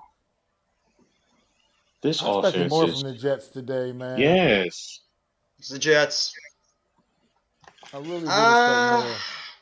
I like DJ Chark. I think he's a decent receiver, but he gets hurt a lot. Chark is another one of those Is guys where he has talent, but he gets hurt a lot. is he? Do you consider him a number one? I don't. No. I No, I he's do a 2 not. or 3. And that's my point. Yeah, We have enough guys that fit that the 2 or 3 mold. So right Yeah. now, our focus should be we need a number one. yeah, Once you number get one rid of guy. Galladay, um, and his albatross of a contract, um, you really want to get you a number one. Now is that through a draft or a trade? T Higgins, or Mm. is there somebody that we feel is going to just fall to us, which I doubt, but. More than likely, we're going to have to get someone in the draft. Like Adam said earlier, you can get someone in the second or third round. You don't have to draft someone in the first round. You know, Exactly. A.T. Perry, I'm telling you, the kid, if you really understand, go watch him from Wake Forest. He's He nice. needs to be developed. He needs to work on his route running. But he's a big kid. He's about 6'5". He's like a He's Mike got Evans a little bit. exactly, and he could be that type of receiver. Now he did I play like Tillman. into the Tillman is probably better but they both played in that type of the true spread offense, the air raid type of an offense. So Mm. but if you go watch them now, if you have Chart and some of these other guys as backup pieces to a rookie like that, cool, no problem. Oh, you're gonna die on me. I know. I think, I would not be surprised with Joe Shane's track record. I would not be shocked if he goes out there and trades for an established wide receiver. I would not be shocked. I just think that might be they want to have an established number one guy and maybe not put their full trust in a rookie to come in and be that number one. I would not be shocked if he goes out there and tries to trade for an established number one receiver like a T. Higgins, like a DeAndre Hopkins, or whoever else might shake loose in the trade market. I would not be shocked if Joe Shane is going to be aggressive out there, knowing that Jones is his guy, knowing that Barkley is going to be there, and knowing this offensive line is going to get pieced together. He might want to get a young, controllable number one receiver to really put them over the edge. And we all know who that guy is that we've all been talking about. Number 85 over there in Cincinnati. He'd be absolutely I mean, perfect fit. The only thing is he's going to get paid. He's going to get his money. We don't have money If we for get T. everything. Higgins here, I'd be ecstatic. I'd be I'd be ecstatic, jumping for Exactly. bro. joy. I'd be Because jumping that for dude is a friggin' joy. stud. T. Higgins has Mhm. no business being listed at number 2 on anybody's depth chart. I'm sorry. No. It's just It's they have just that that, other guy over there. His that name was like yeah. the next coming over there. Even Devontae Smith. How good is Devontae Smith? And he's a 2 over there in Philly. And Devontae Smith's Smith has a been ripping it up, and it Waddle. still makes me sick to my stomach because Devontae Smith should already be a New York Giant. He Yeah. should Or already be a Waddle New York too. Look how Giant. good Waddle is. Both those guys, Waddle and Smith, are 2s on their teams, and they're like beasts right now on their sides. I don't take any one of those guys. That draft, I have to say, that draft and wide receiver position is one of the best we've seen in a long time. With Smith, with Waddle, with Chase, you got Amon St. Brown, Elijah Moore's pretty good. There are some beast wide receivers that came out of that draft in 2021. That's a game-changing wide. That's probably maybe as good as our wide receiver draft when we had Mike Evans. I think it was Percy Harvin. You had not Michael Crabtree. You had Sammy Watkins, Odell Beckham Jr. Remember how good that wide receiver class was in 2014? This might be as good. This 2021 class was special. Mm. I mean, there's going to be some stud. Actually, I really believe there's some studs in this class too. So, I mean, we already saw one yesterday. He put on a show against Oh my God, Marvin against Harrison. Michigan. Oh Oh, my you mean Yeah, Quentin goodness. Johnson? I said this class. No, next year. I think next year is going to be even better. I really do because Marvin Yeah, Harrison Jr. He's He's a far and beast. away. He that to me is. right Wow. now, if he was coming out right now, he's my overall number one draft pick, Oh hands down. wow. There's no He's a one beast. He to is a beast though. exactly. You notice that team, that Ohio State offense was not the same when he left. That Ohio State offense went down right away when Marvin Harrison Jr. was out. Exactly. Exactly. That's how you know that. And they have wide receivers over there. So, They do. but yeah, the year after that, yeah, Marvin Harrison, I think if he continues to keep playing like this, because I want to know who's going to be the quarterback to help his career. But yeah, he's that dude. You saw it. He was out against, if not the best, one of the best college defenses, and that defense can compete with some NFL teams. I'm not going to say every. They can compete with some NFL They could. teams. They could. That defense is, and the reason why O State was doing what they were doing was because of him. And as soon as he goes out, Mm-hmm. just like you said, Jeff, their whole Mm-hmm. offense changed. So it Yeah. wasn't about the quarterback; it was about the receiver. Yep. So, and Absolutely. but when I say someone who for next year, I was talking about from TCU. What's his name? Johnson. Quentin Johnson. Yeah. Yeah. Oh, that's the guy. 6'4", 200 plus pounds, outside receiver, route running, speed. That's the X wide receiver we have needed for hmm years. That's the The third guy Now, that quarter could line up on the outside that could command that double team. That's the the guy. third Then you could quarter have of an that Isaiah game Hodgins on the yesterday. outside. The third quarter hmm of that Michigan and TCU game yesterday was absolutely insane. It was a It marathon, was. man. They It had the was just most. They had back the and most forth. points in playoff history. 44 points in that hmm quarter. In that third quarter. hmm That's That insane. that shit was crazy, man. That third quarter of that game was nuts. But and, as far and as that, after, like you said, solving the price problem after the Galladay experiment, you having zero interest in signing big name free agent wide receivers. It's not going to be an issue this year because there's not a lot of big there's name free agent wide nobody. receivers We're anyway. not signing it. We're So trading of them. there We there trade is or there is draft. no one. There is no. Yeah, there is no. The best one is what's the name from what Kansas City? Macaulay What's his name? Hardman. Yeah, I think Hardman isn't he the Cole best one? Hardman and Juju's gonna be a free Slayton will agent. be up there. Slayton will be up there Yeah. too. Is one of the top. That that Is one of that the tells top. you everything you Juju need to Valdez know. Scantling.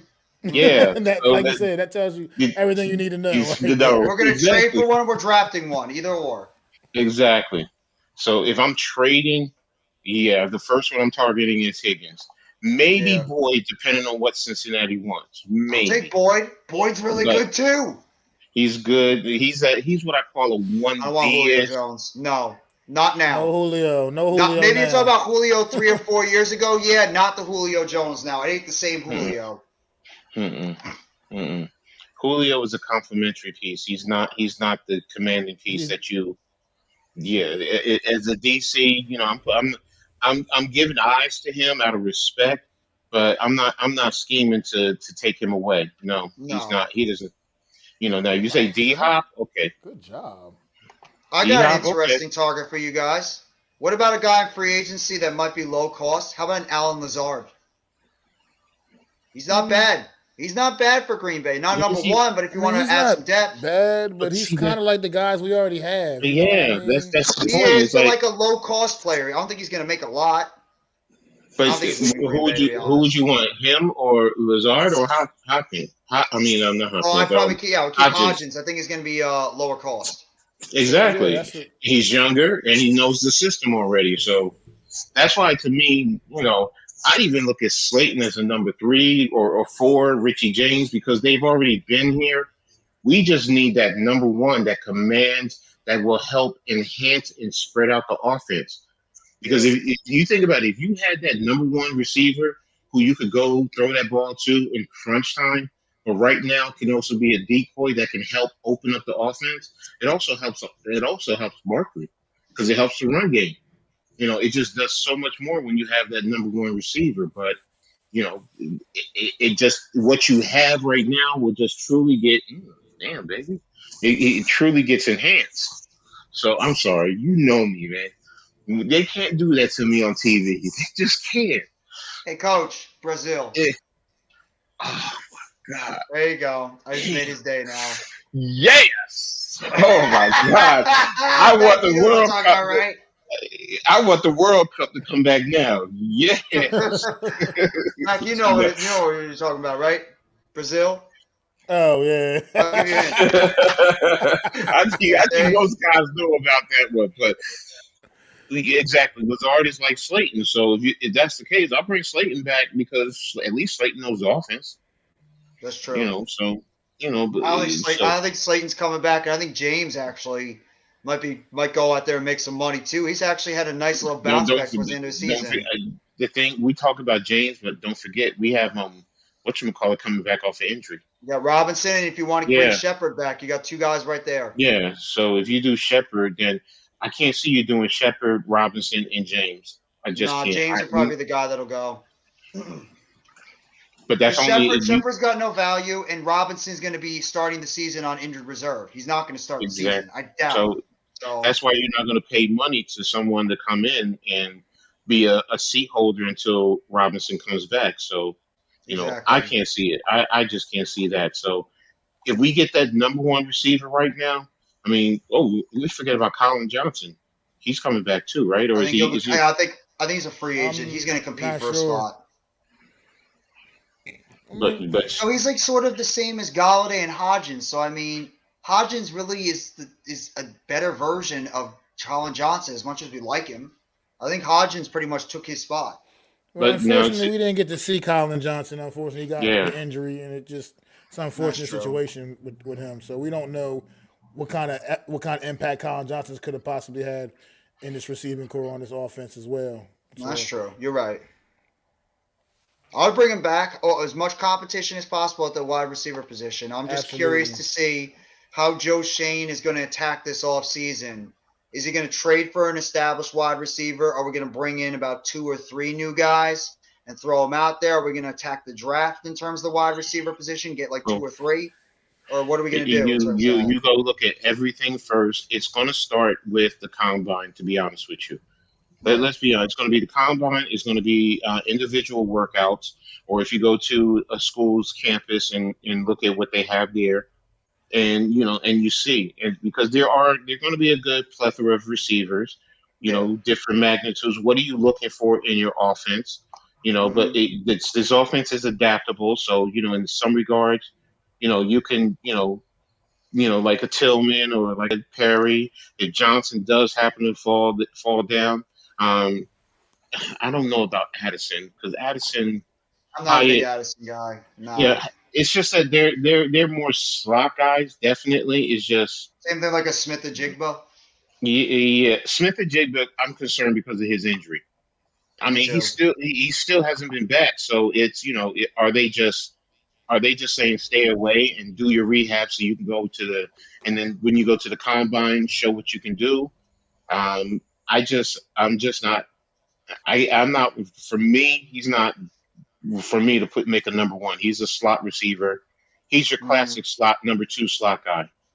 So but there's plenty of receivers that we can go through that I'll go through and look at and break down, and there's don't forget about Rice from SMU. Big Pat Oh, speaks about Rasheed him all the Rice. Mm. Yeah, time.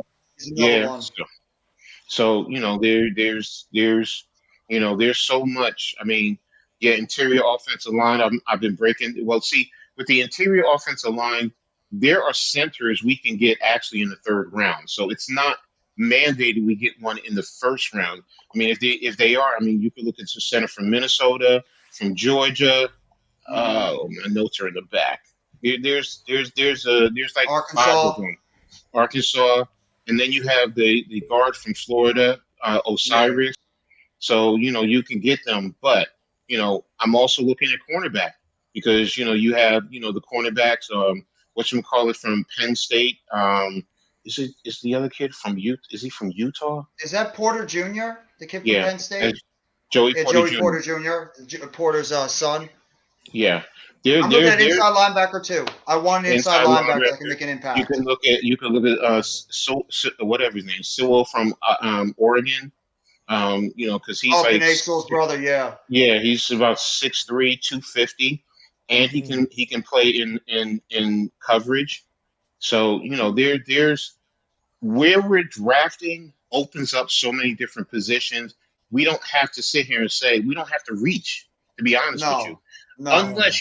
unless you see someone who you have higher up dropping, then you want to do a trade to move up and grab them. Okay, I get that, but um, I can't even lie. Watching Kadarius Tony today bowling with the Chiefs hurt. Don't It care. didn't hurt mine.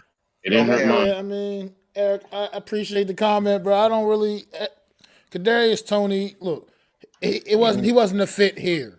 So Mhm. I'm not. I didn't. When we traded him, we had that big stream that day after we traded him. Look, I'm not. I'm okay with him going out to Kansas City and maybe Mhm. flourishing and having a good career. I don't want. I don't wish bad. I don't wish bad juju on the kid, man. You know what I mean? No. Just. But at the same time, he wasn't a fit here in New York. So if he can be happy out there in Kansas City, get his career on track, then more power to him, man, and more power to the Kansas City Chiefs for getting the best out of Kadarius Tony. It just wasn't going to Mhm. happen here in New York.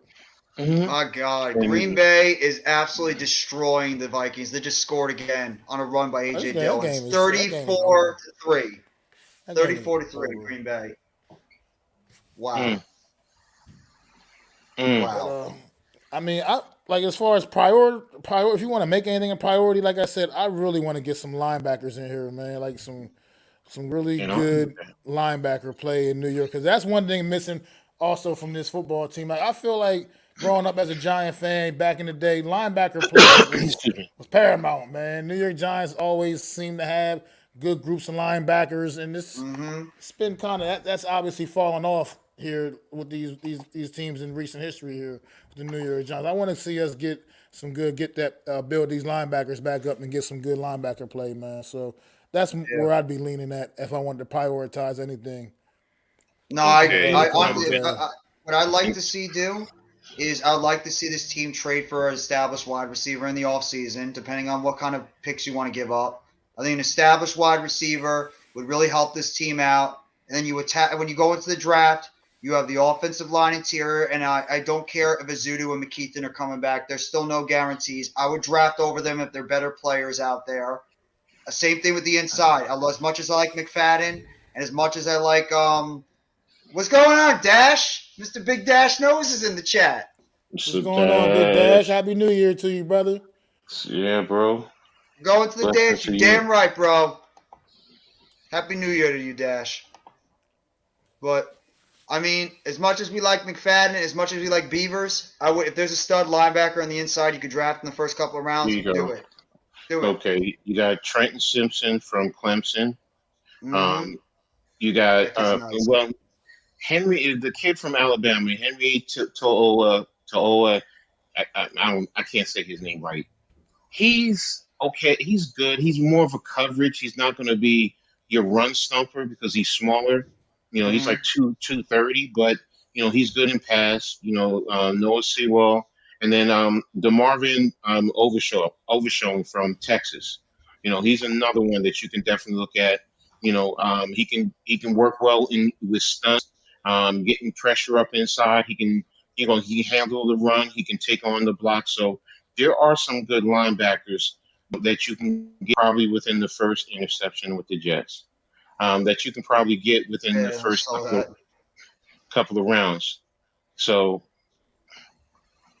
man, that's the What about cornerback that I would kid want. BJ Ojolari? BJ Ojolari, Ojolari's younger brother. Is he an Yeah, inside linebacker or outside? I think he's a edge. He is an edge. Ojolari. Okay. I think he's an edge. Yeah. Wait a minute. Let me see if I can find him. Oh, you got a kid Hmm. from Auburn. Oh, and Jack Campbell, that's who it was. From Iowa. I like Jack Campbell. 6'5", 250. Um, he's a definite. He's a sure tackler. That's the one thing that you could say.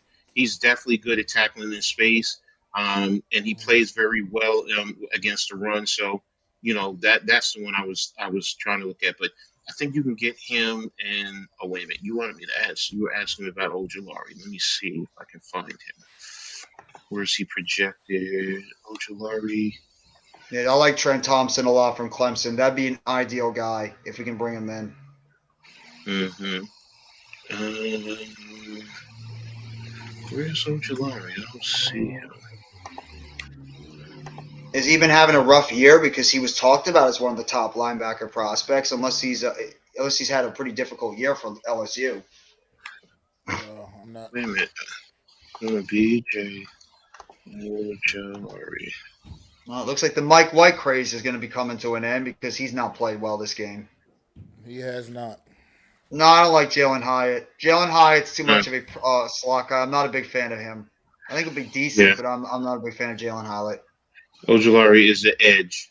They Okay. don't have him as a linebacker. He's the outside edge. He's like Will Anderson. So defensive lineman edge, key contributor from the program. He's a young brother of Joe Jolari, leading into junior age, giving up those for his duration. He's played with multiple coordinators, so he's versatile. Um, I'll but bring he's him mostly in. been. And let me see where they project him. And the 49ers have taken the lead against the Raiders. Oh, another interception for Kirk Cousins. What do you You gotta know? be Mm, you gotta be kidding me. I'm not. Oh my god. Kirk Cousins. This Minnesota team has had two absolutely miserable showings against both the Packers and against Dallas earlier in the year when Dallas kicked okay. their ass.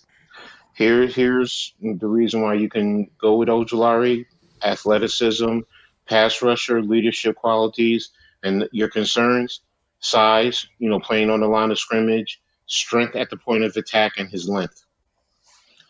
Right now, he's about 6'2" and 240 pounds as a defensive end or edge rusher, however you want to classify him. Aziz, So, get your younger brother into the weight room and get him pumped up. yeah, Get him so some muscle over there, Aziz. But see, the thing is he an inside linebacker? No. So, Okay. you don't want to look at that. Jalen Hyatt, um, he's a slot receiver for me. For me, I just am not confident in him. Speed, yes. The kid has speed, but there's just something that's an incomplete pass. There's just something about it. I'd rather have whatchamacallit, his teammate over him It's because he funny. would he would he would be a number one receiver. It's So funny. Hyatt is just he's just a speed receiver. So and a lot of teams in college tried to play him with a safety over the top or keeping a safety on him. And what does he do? He just runs right by the safety. What is his ability to effectively run patterns? He needs to be developed into that. Can he down the line be that type of dynamic, fear, the type of receiver that everyone is afraid of? Yeah, good catch. But right now, coming into the draft, mm, absolutely, I should trade it. You might be able to. I'm telling you, Porter Jr. What's going to happen is the quarterbacks. Some teams are going to trade up, and it's going to push guys down. So you don't want to jump. You don't want to move. You want to stay right where you're at. See what the board does, and if someone comes close, say for example, the Giants are picking at 22, and there's a player that you want who's around 15, 17-ish, and you want to jump up. Okay, I got you. And what are you giving up to move up? Because of course it's going to be trade in the first round. And now, if you're talking about a second round to move up, no, I'm not doing that. Sorry, that's me. I just, because I do go on the point values. I do go on that.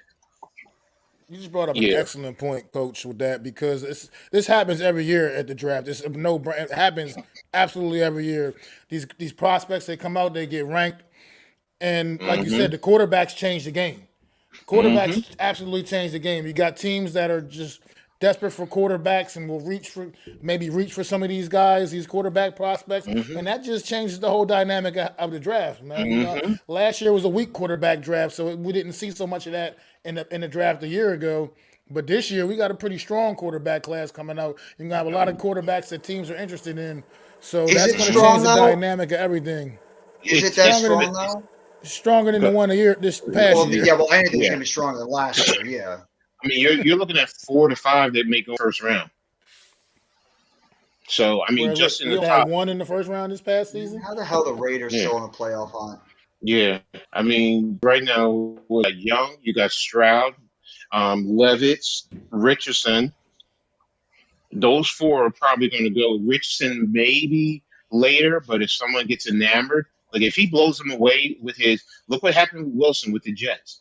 Because I'm still not impressed by this kid. I was never impressed with his arm talent, per se. Yeah, he has different angles, but to be the number 2 overall draft pick, no, not for me. So, I'm still not even impressed with Trey Lance. What has that guy done? What the 49ers did to get Trey Lance. I mean, and he only had pretty much 1 year of college experience, like 1 good year of good football on film.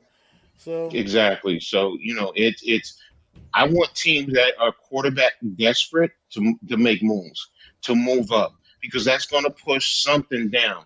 And like we just talked about, interior offensive line, receiver, cornerback, inside linebacker, there is talent there that can drop down into the later of the first round. So, and also don't forget, Miami does not have their first round draft pick. So that's one other draft pick that we don't have to compete with. So it's like, okay, now all these players are going to be dropping down. You're right. So that is true. Yeah, you're right. True. They made a throw in shorts and t-shirts. Like, that's our guy. Go draft him. Go draft him, Douglas. That's the guy we want. I watched him at BYU. I watched what he could do, and he did not impress me. All right, he played at BYU. Whoop-de-doo. He could not handle Utah. He couldn't handle Utah's defense. So to me, it's like, no. And Utah plays that physical type of offense, defense, that you're going to see sometimes some talent in the NFL. So Wilson didn't impress me. If they just had taken Fields over him, I'd be like, all right, I can accept that. On the sideline wearing his little earpiece. Jets quarterback, Zach Wilson. The one they're keeping for next year. Yeah, I mean. What kind of Oh my God, did they get it? Is that an interception? What game is it? For 49ers and Raiders. Oh, I don't have that game. It's on Red Zone. That ball did a lot of bouncing around and a whole lot of. Was that Purdy or was it Stidham? Stidham. There's a penalty or flag on the play too. So. Yeah. It didn't hit the ground there. It didn't hit the ground. Still not on the ground. Oh, that's. Yeah, it hit the ground. Okay, there it is. It hit the ground. Yeah. Interception. Okay. Oh my God! White just got sacked again. That was a crazy play. Sitting way too long. That's why that play. What? Wait a minute. What's the for though? I didn't see what the flag was for. Yeah, I didn't. I didn't. Well, cause I'm watching on the red Mm, zone, so I just cut away from You it. know, that's the team that's probably going to be homecoming desperate for a quarterback because they're going to be moving on for Derek Carr, and you know the Raiders are going to want to try to get a quarterback. touchdown Green Green Bay Bay again. piling it on. Holy crap. Another one? Let's see Aaron this. Rodgers just ran Minnesota, this one in. Minnesota. You are in a prison cell with a 400-pound, 500-pound dude named Bubba. Ask him, Yeah, does that's he want some starch with his drawers? That's the Because you second are time this being has happened to owned. him, too. Oh, my they are gosh. You are killing them, being, man. yes. This Wow. makes it so awesome. This is so awesome because this sets up such a great game next week with the Vikings and the Rams and the Rams, the Packers and the Lions next week. This That's gonna Mm-hmm. sets be up a a great. That's gonna be a great great Mm-hmm. game. game, man. I don't want Isaiah Exactly. Simmons. I don't. We already have an Isaiah Simmons type player here with Landon Collins and even Tony Jefferson. They both play the same type of position that Isaiah Simmons plays over there in Arizona. That jack of all trades guy. Eric, what would you be willing to give up for a player like Isaiah Simmons, though? Because he was a Remember, high he's the draft pick guy for we all them. wanted. They're not looking to give him away out there. They wouldn't be No. looking to just give him away either. So what would you be willing to give up for a player like Isaiah Simmons? Remember back in 2020, all the Giants fans wanted him over one of the tackles. What's up, Mm-hmm. Wales? What's going on, Wells? Happy New Year to you, bro. Happy New They all Year. getting mollywopped. I agree, Dash. They're getting Yes, absolutely they are, mollywopped and then Dash. some. And it's pretty damn funny because that might be our opponent in 2 weeks. They don't want this smoke. Look, they don't want to see us Look, come back in that building because they don't want to see us come back in that building. They know they No. can't handle us. They know they can't really handle us. So that's what they don't. That's what they're not going to want. And that's with no yeah. Dory Jackson and no Xavier McKinney. And you know those We're guys are talking going to be about back for that game. cornerbacks too. Joey Porter Jr., Kaylee Ringo from Georgia, Malachi Moore from Alabama, and Mm-hmm. I don't know about Antonio Johnson because Antonio Johnson he's intriguing because he's 6'3" and he runs a 4.40. He's projected to go mid first, and he's the number 1 so you might be able That's to just get Cam him. Smith. He's good. He's good in the run defense. His tackling, he's in the 80% percentile, 93% in coverage. So yeah, man press. He's at a number. Ooh, you know what? I got to break him down. I'm gonna break All him the down. way. He's definitely sounding intriguing now. I don't think it's going to take a third round pick to get Isaiah Simmons. You're going to probably have to trade at least a second, maybe probably not a first, but a second at least. I don't You're want not getting him. a first for him. They couldn't get a first for him. No, not a first, but a Yeah. second probably. they'll Why? ask for. Why would you want him for what? Safety? You already have enough guys that we just talked about that. Our safety position is stacked. We have like 4 or 5 good safeties on the team. That's not even including Belton. You got Belton, Love, McKinney. You got Pennick. If you want to talk about like Simmons, don't forget you have Collins and Jefferson. Collins and Jefferson. So somebody's going to go off out of that. So We're I loaded at mean, that position. and realistically, can't Honestly, I Xavier just McKinney? continue. Xavier McKinney can do everything that he can do. He can play down in the box as far as both him and Love can. Both Love and McKinney can do that and then some. We don't need him. As We Yeah, don't far as need so Isaiah Simmons. We're good at defensively, man, I linebacker. just continue to build this defense through the draft, man. Continue to yeah, add pieces through the draft and go from there because this defense is already. We've got a good defense already, a solid defense already. It's not like we need to go out and try to make some splash moves defensively. I feel like you can just continue to build right through the draft defensively and just make this defense even better.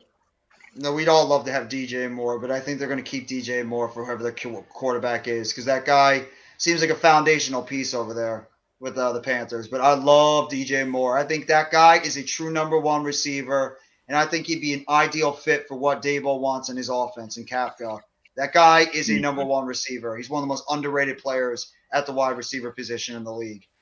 If we could ever have the opportunity to get DJ Moore, but the problem is the money. That's the biggest problem when it comes to like trading for a wide receiver. Even a T. Higgins, because you trade for him, you're going to have to pay him. because he's going to be a free agent after next year. So you're going to have to pay the guy. Ooh. Ooh. Mr. McCaffrey is so McCaffrey. good. He is Ooh. so good. Would you say he's When he better gets than his- Saquon right now? This is the Stanford Christian McCaffrey that has been missing down in Carolina. When he was at Stanford, he was elusive. He was tough. He got hurt a lot. When he's healthy, the dude is a stud. But I this just is think the Christian McCaffrey does give add you that extra dynamic. He's better in the passing game than Saquon Barkley is. He's a better receiving back out so I think that's one edge. That's a big edge he has over Saquon Barkley. As far as just pure runners, I think that's a toss up more or less. But I feel like as far as when he adds the dimension he adds and the passing game is better than Saquon Barkley. So you know Christian what? McCaffrey, He's a little bit better than Barkley. Touchdown? Maybe a little bit right Yes, now. but the thing about it is, you had one of their teammates telling them to bump down. He said bump down, and they scored right where they told him to bump down. Well, this is big now because the 49ers have now pretty much taken control of this football game. Yeah, they're up by 6. So they're going to move up into the number 2 seed after this one, it looks like. Yep. That means Minnesota. We're coming for you, boys. We're coming for you in that dome. That's a touchdown. Who's San Francisco play their last week? I think Arizona, Oh, yes, okay. Arizona. They're gonna, if they win this game, they're going to get the number 2 seed. Yeah, Seattle plays the Rams. That's right. So then the San Francisco 49ers, unless they absolutely just crap the bed against the Arizona Cardinals, they'll be the number 2 seed. So that means it's most likely going to be us versus Minnesota, unless something crazy happens. So there you go. We're going to get our rematch against them. Looking at we just put up a 30 bill today. Mm-hmm. And we already have so much confidence against that defense. No, we can go out there and put points up on the board against that defense. Oh, their defense sucks. Let us put points up next week. Dare I say win? We do that. I'm sorry, Minnesota.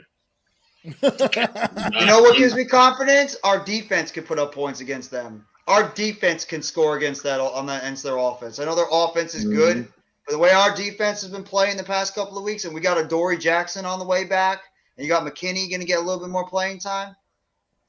Mm-hmm. And Kirk Cousins, the way he played today, Mr. Turnovers, it's going to be a very, very, very fun time over there in that dome. Eric Smith, man, I like the question here, buddy. Who I think is coming out the AFC. It's been a weird season for me out in the AFC, man. And I made some I made a lot of predictions. I made some predictions, and I went all in on the Los Angeles Chargers, and looked pretty grim early part of this year.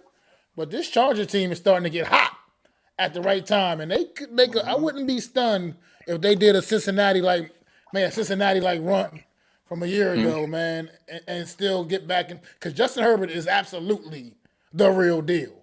He is the real thing, and that team is getting hot. And I'm going to just go ahead and still stay on that Los Angeles Chargers train because that was my initial pick anyway from out the AFC, and I'm feeling like I'm feeling pretty good about them again. I got the dark. I would still going with the Bills, but my dark horse is the Bengals because the Bengals are another team that has been on fire the last few weeks playing football. Absolutely. So I think you cannot sleep on that Bengals team when they got all those guys coming back healthy, and the way Joe Burrow is playing football right now, and Jamar Chase, T. Higgins, Mixon, Boyd, and that offense is playing. That Bengals team is dangerous when they go in the playoffs.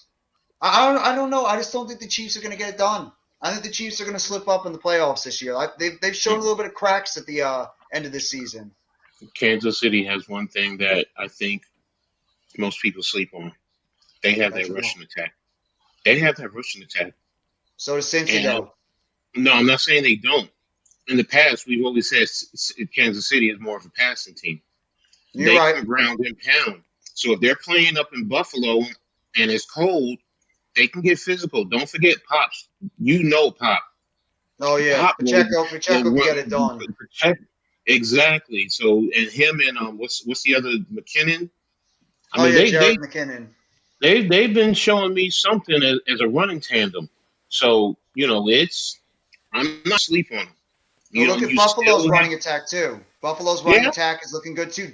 James Cook is starting to get it together. He's playing much better now, and their running attack with him and Singletary is getting it done. I Yeah. predicted the Chiefs would finish in last place. How smart was I when I said that? Well, And I said the the thing, Raiders the would thing, win the division. but the thing about it was all season, and most people were talking about how amazing the AFC West was going to be, thinking the Yeah. AFC West was going Yeah. to be what the NFC East ended up being. Mm-hmm. You know, Exactly. Even the Mm-hmm. AFC East has been good. Mm-hmm. so it's just, I mean, we all made that mistake. To be quite frank, we were just, I mean, Oh, it's so beautiful. Looking we at the talked about the longest drought in terms of the playoffs, and seeing that Mm-hmm. X right in the Giants symbol. Oh, that is so Mm-hmm. beautiful. Mm-hmm. The Jets let's are going to go. continue to be the longest drought. You were absolutely right, Wells. Kayvon Thibodeau is the man. He is going to be a stud for years to come as long as he doesn't get any weird, crazy injuries that slow him down. He's going to be a stud, man. Came out and made a statement after the game. He said, we saw his snow angel celebration after he hurt Nick Foles. He said he honestly, genuinely didn't realize Nick Foles was laying on the ground hurt at that time. He said he wouldn't have done that celebration otherwise. He said he didn't want to make a scene. He didn't do it like a slap to the face or anything like that. He honestly just genuinely was in the moment and didn't realize that he had hurt Nick Foles on the play. I'll take it even a step further. It's going to be Kayvon Thibodeau and Dexter Lawrence and Azeez Ojulari and Leonard Williams and whoever else we decide to draft as depth. So it's just Thibodeau and others. Look at Dex. Watch that play that Dex did. Watch that play that Dex did when he took that offensive line and he pushed him back into the quarterback. Davison. Don't forget about Davison. I like that. DJ He Davidson. He was developing until he got hurt. He was a 5th-round draft pick. He was a good depth piece on that defensive line. Nick Williams, too. He was playing really well as well. But they had 4 good rotating guys at the defensive tackle position until Davidson and Williams both got hurt for the season. And even outside linebacker. You had Jahide Ward, who's played well. Zimenez played well for the most part. Timon Fox went in there and made some plays. We got depth.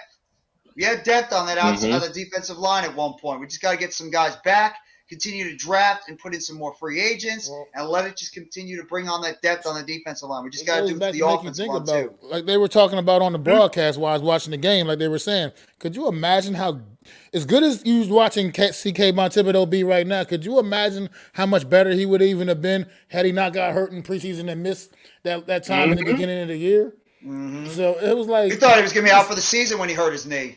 That looked bad when he banged up his knee on that turf. Yeah, I did. I thought it was blown. I did. I'm not going to lie.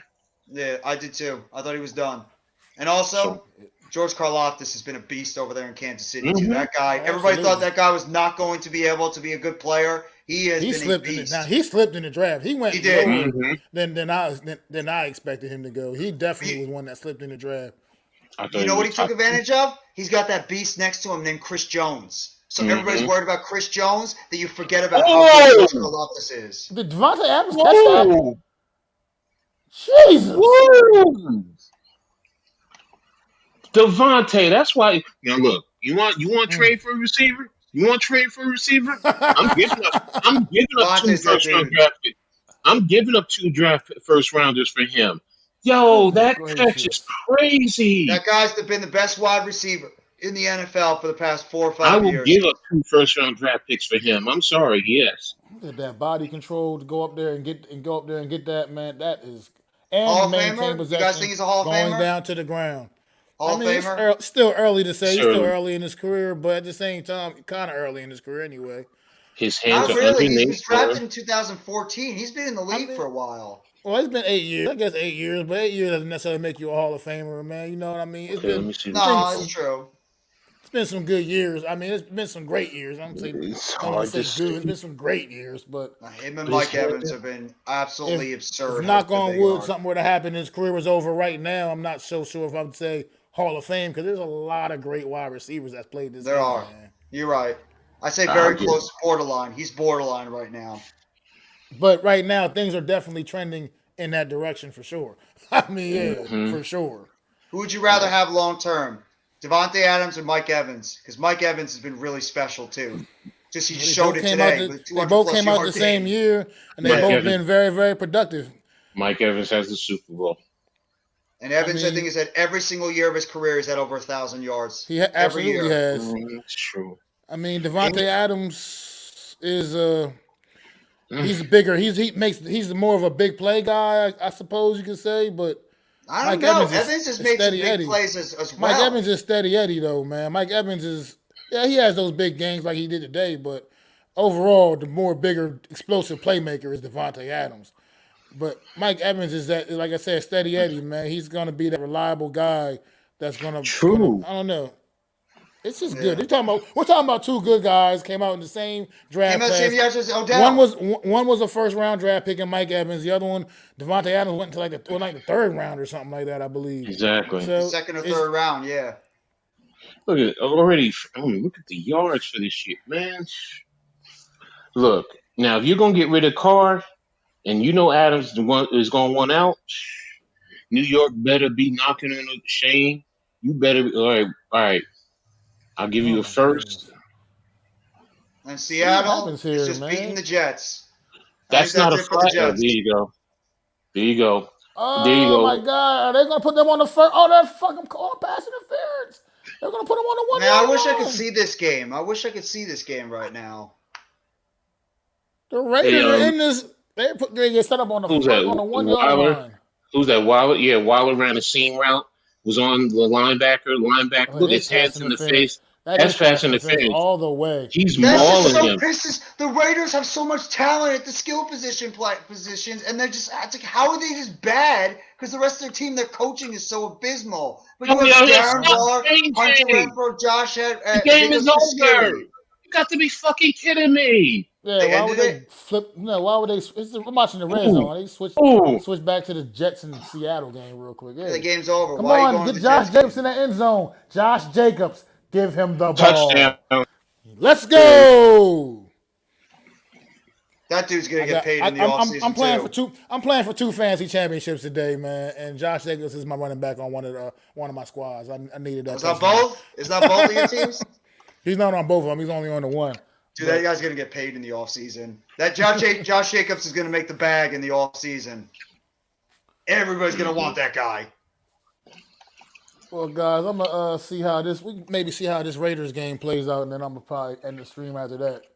No, it's all Raiders and good. 49ers game. I kind of want to see how this plays out, though. This is actually pretty exciting. It's getting ready to Mhm. potentially tie this game up. The Jets just 49ers absolutely did not show up. Got another minute, though. They got a minute and 11 seconds with all three timeouts, so all they got to do is get in field goal range. Mm-hmm. That Devontae Adams catch, man. I gotta see it. I gotta see this Adams catch. I'm gonna go on Bleacher and check it out. That was so huge, man. That's the second spectacular catch he's made in this game, too, I feel like. Go check out that Mike Williams catch that he made in his game. Mike Williams did a phenomenal catch too. If you guys haven't seen it already, go check out Mike Williams' catch. I saw that was catch sick. too. Devontae Adams' first touchdown catch in this game was also like pretty spectacular too. Let me see. They show it. Is it a toe tap one? His touchdown? No, with the catch. The one we're talking about now, no, it wasn't a toe tap, no. All right. Yeah. Let's try to keep it. This has been one hell of a football game, man. This Raiders and 49ers game. One of the games of the day right here. Go look into the Big Blue Crew Twitter chat. Taj put a called of Ward and with DJ, and it looks like he said "fuck everybody" at the end, putting up the middle finger. Yo, Giants, it's finally for a change. Giants Nation we're not fighting. We're not fighting. Because we're winning, finally. It's about time. It's about time. Yeah. When you win, it cures everything. Period. Mm-hmm. Just win and nobody talks. Yeah, Well, it's also, Coach. Coach? It's also what the hell are people going to actually say that don't like Daniel Jones? What are they going to say? They have nothing. They have nothing come to on, say. bro, stop it. You know he played good games before, and they just made every excuse in the book. Exactly. Don't look at every little small I'm meticulous talking about just detail to try today. to I'm not say, talking about in the oh, future. oh, Today. he missed wide Yeah, open Darius Slayton on this play. his pass was a How little they bit gonna too find much. that? It was a little bit too behind him, as opposed to the receiver just making the right adjustments, or he Yeah. overthrew him by a smidge. He should have put it right on him, and he could have walked into the end zone. Come on, no quarterback is like that. I don't care who it is. Tom Brady is overthrowing receivers or underthrown receivers. Those fans can go to bed then. Go to bed. Take Look, your argument away and go to bed. I don't see anybody complaining. So usually I see people complaining.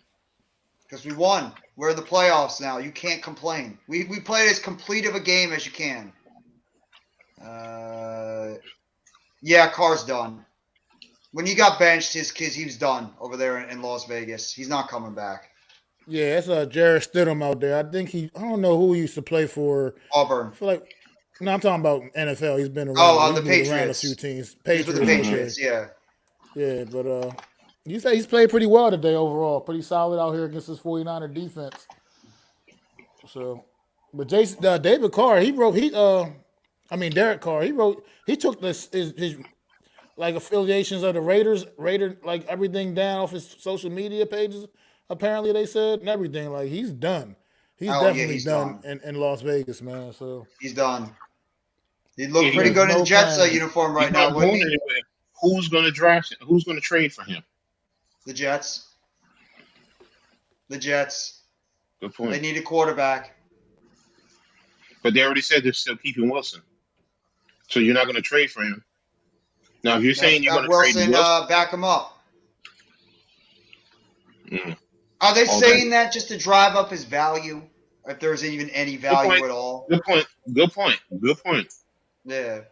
I think that might be. 49ers are It could be already. bullshit. It could be BS by the Jets saying that they're not going to move him, but then they end up. How many times have we heard Yeah, our you own might. freaking old GM said that we didn't sign him to trade him. Remember that? Yeah. Yeah, I Yeah. heard that before. Yeah. So Hmm. it's a good possibility he might not be there. That's usually a play McCaffrey makes. That is unusual right there. They drop it. Yeah, Man, he I'm dropped pissed. it, I want man. to see this game. I mean, it The wasn't a only thing about routine catch. the only thing about this game that is just it just doesn't seem right. It's not being played in Oakland because Yeah. those Yeah. two fan bases together. And the 49ers are in field goal range. Hmm. I miss them playing in Oakland. I wish they would go back to play in Oakland again. The black hole. Yeah. Yeah. You know what? I also wish that the Chargers would go back to San Diego, and I wish the Rams would go back to St. Louis. No, Why the would they they all go Rams. back to this belong. game either? Too like The nobody Rams cares. are the only one because they played. They had success in LA. Don't forget Eric Dickerson, where was his success with the Rams? Touchdown. You got the. Oh, it's on. Minnesota scored a touchdown. Okay. Whoop-de-doo. Okay. Whoop-de-doo. That It goes makes it a in. little bit more respectable, but not really. This is not respectable at all. Still No, 41 to 16. Yeah, I know. I'm just trying to, I'm trying to give him some, a little bit, but not really. Okay, Robbie Gold. Hey, baby. Robbie What's Gold your is name? Robbie Hey, Gold's I the heard truth that, too. Coach. I never liked the Raiders. I hated them as a kid. I heard that one, Coach. You know me. When they show me, Every time he says that, I keep thinking Beavis and Butthead. When Butthead used to always say that in the show. that's where I get it from. Yeah, I know you. I know you do. You said that last night. When Butthead used to always go up to the girl and be like, "Huh, baby." Whoa, oh, But that was okay. dangerous. Mm-hmm. Mr. Purdy, what are you doing? Nah, the backside thing. He had no choice. He had to roll away to get away from him. So Put the 49ers game on TV. Debo. time Man, out. I wish I didn't get rid of my red zone. Oh, they're going for the field goal now to kick the game winner. Yeah. Thank you. Please, thank you. Get this over with now. Yeah, no overtime here. So Minnesota can get worried about playing us in a couple of weeks. Make it official. Oh man, that was dangerous. Got lucky on that one. Yeah, but he had no choice because the backside was crashing hard. So he had he did wait a little bit too long to get it out there, but Yeah, I mean, but that's also the point where I always keep bringing up receivers still making plays for their quarterback, man. hmm Making plays for your guy, man. You went up Absolutely. there and snatched that ball out the air and got it, man, and reeled it in. I'm So gonna I'm gonna say yeah, this, we Eric. Oh, go ahead. I'll wait for this. Come on, Oakland, call your timeout. Timeout. yeah, you figure.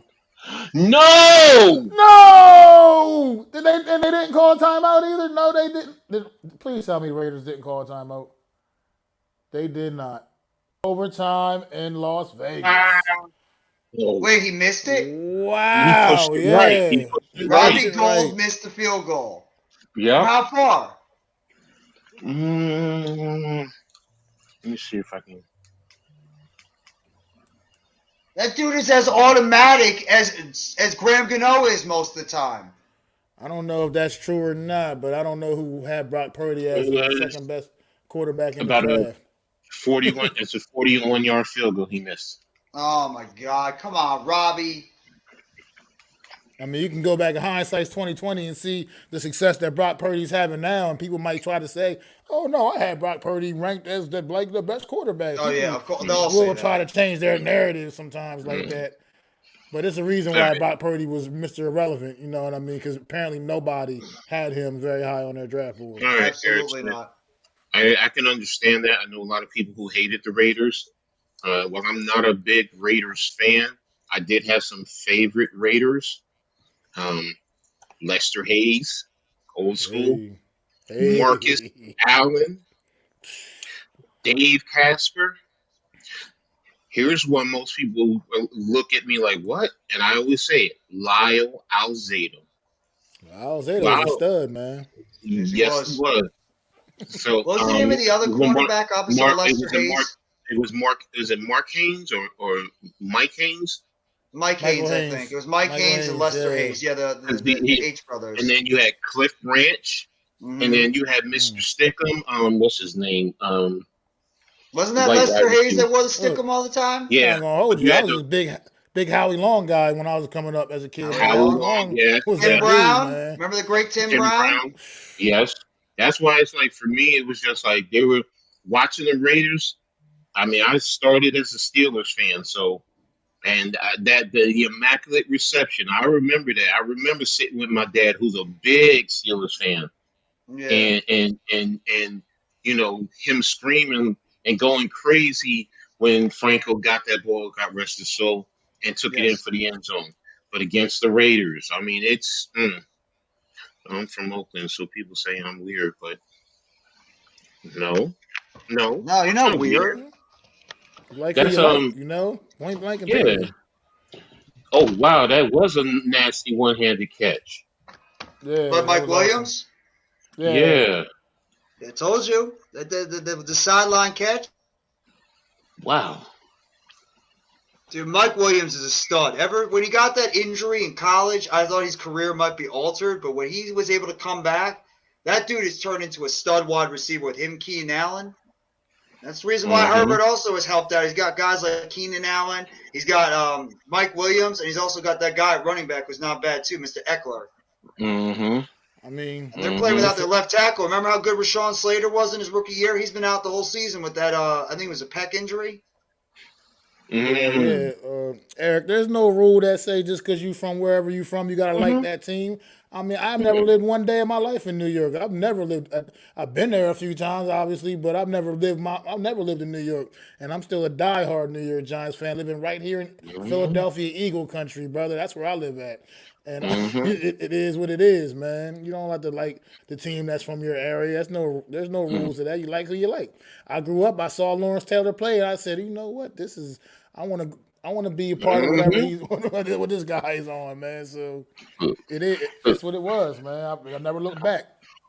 Started out as a Steelers fan until my dad took me to see the Steelers and the Giants play at Met in the Meadowlands, and I said, "Oh, Jersey has an NFL team." Sorry, Dad. I'm going to be a Giants fan. And who was drafted that year, number one? Phil Simms, 1979. That's why you'll always hear me say, "That's my quarterback." He's always That's my right. quarterback. Interested in becoming a Jets fan? Mm, that Devontae Adams, man. Whew. Yeah, Oh my gosh. he's insane, man. That catch is crazy, yo. Goodness gracious. See, I that's mean, why he I was think his laid is all the way out there too. yeah, and he had a man he was fighting for the ball, plus the time frame in the game. So I mean that's why it adds a little bit more for me. Yeah. Robbie had been missed those for 12. I don't know what the hell you're talking about. What's going on, brother? How you enjoy that game out there, man? Yo, what's What's up? good with you, man? It's my little bro. What's I going on? I know know it you're was. hyped up.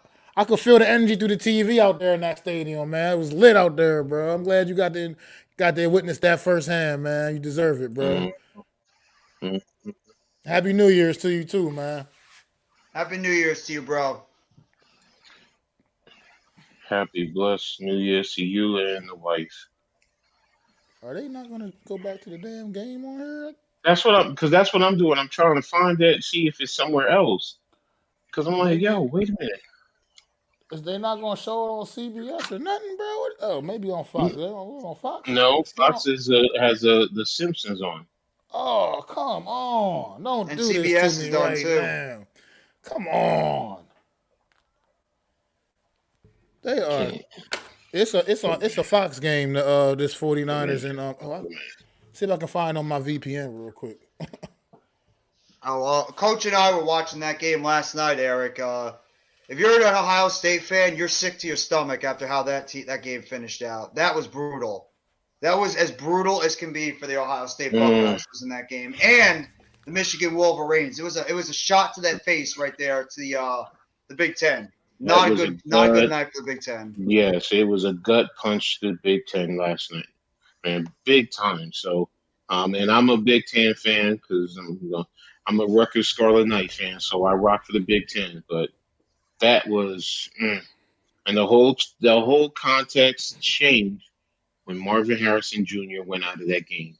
That's Absolutely. really what it boiled down to, because he was making the plays, he was tearing them up, he was eating them up.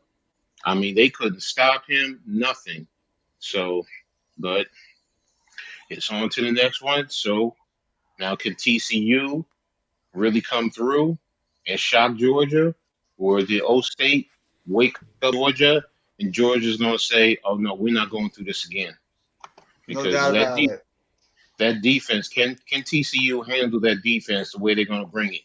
So, Whew. but But guys, I'm gonna but bounce. I'll go grab something to eat because I'm gonna be doing the Sunday night football game. But guys, celebrate. Let's be happy. Let's all smile. Let's get that swag in our step.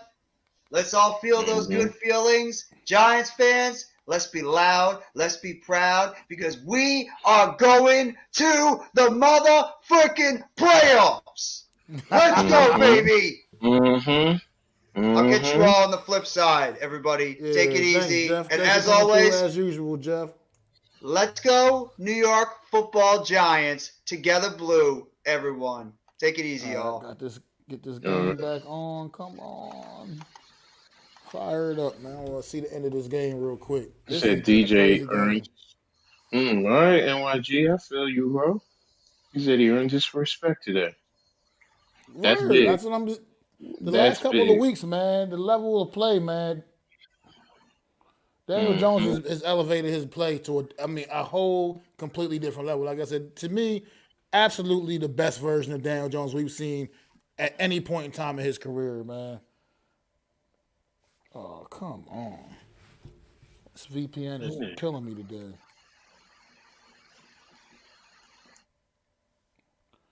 All I want to do is see the damn game, the rest of this game. Yeah, they're not showing it. Oh, all right, there it is. I got it. I got it on overtime. It's on red zone. It's back on the red zone. Thanks. Yeah, interception. Who still don't do an interception? Yep. Oh, Stidham.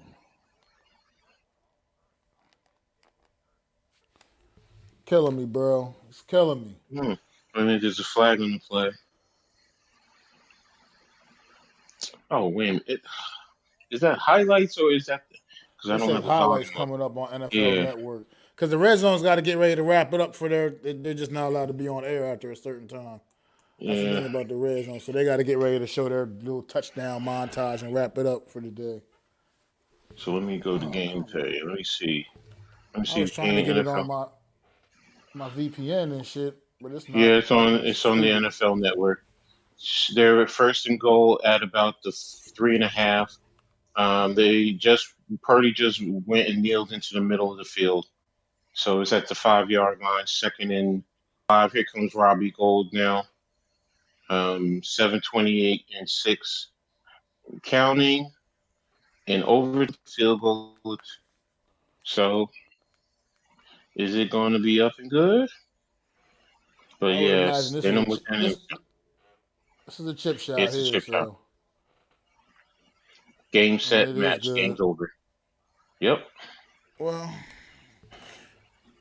that But means the that does up 49ers for have me. now officially moved up into the number Okay. 2 spot in the NFC Mhm. conference now. Minnesota's down to 3, and next week the Eagles and the Cowboys will be competing to see who will be the number 1 seed in the NFC because they're the only 2 possible teams that could be number 1 is Dallas or the Eagles. It's either going to be one or the other. They both got to win, Mhm. obviously, but if the Eagles win, they're number 1. Period. But if the Eagles lose and the Dallas wins, then Dallas will be number 1, and the Eagles drop down to number Exactly. 5. That is a hell of a Ooh. fall from grace right Yes. there if that happens. So, Ooh. Eagle Nation will be heated. oh, they So, absolutely would be, man.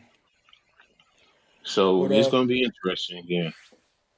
yeah, Coach, man, I appreciate it, man. But we have been spent over 3 hours here, and I need to get some on Yeah. try No to get a problem. quick rub in me. Me too. I'm So, probably grab some. My grand is coming over, so I gotta prepare. just want to say Happy New Year's, everybody, man. Thanks for Hmm. everybody been in the chat. It's been awesome, man. And everybody, man. The New York Football Giants are back in the postseason. Let that sink in. Enjoy it for the night. Victory Monday we ain't never had a better Victory Monday than the one we're gonna have tomorrow, man. So let's go, Hmm. everybody, man. Appreciate y'all coming out, man. It's Mac the Giants fan. This is my guy, Coach Pace. I'd like to thank you all for listening. If you was feeling this, please take time to subscribe and smack them likes. Feel free to drop a comment and let me know what you think. Don't forget to ring that bell so you know when I'm dropping new content. It's your boy, Mac the Giants fan. You can find me on Twitter, YouTube, and Facebook at Mac the Giants fan. That's MACDA Giants fan.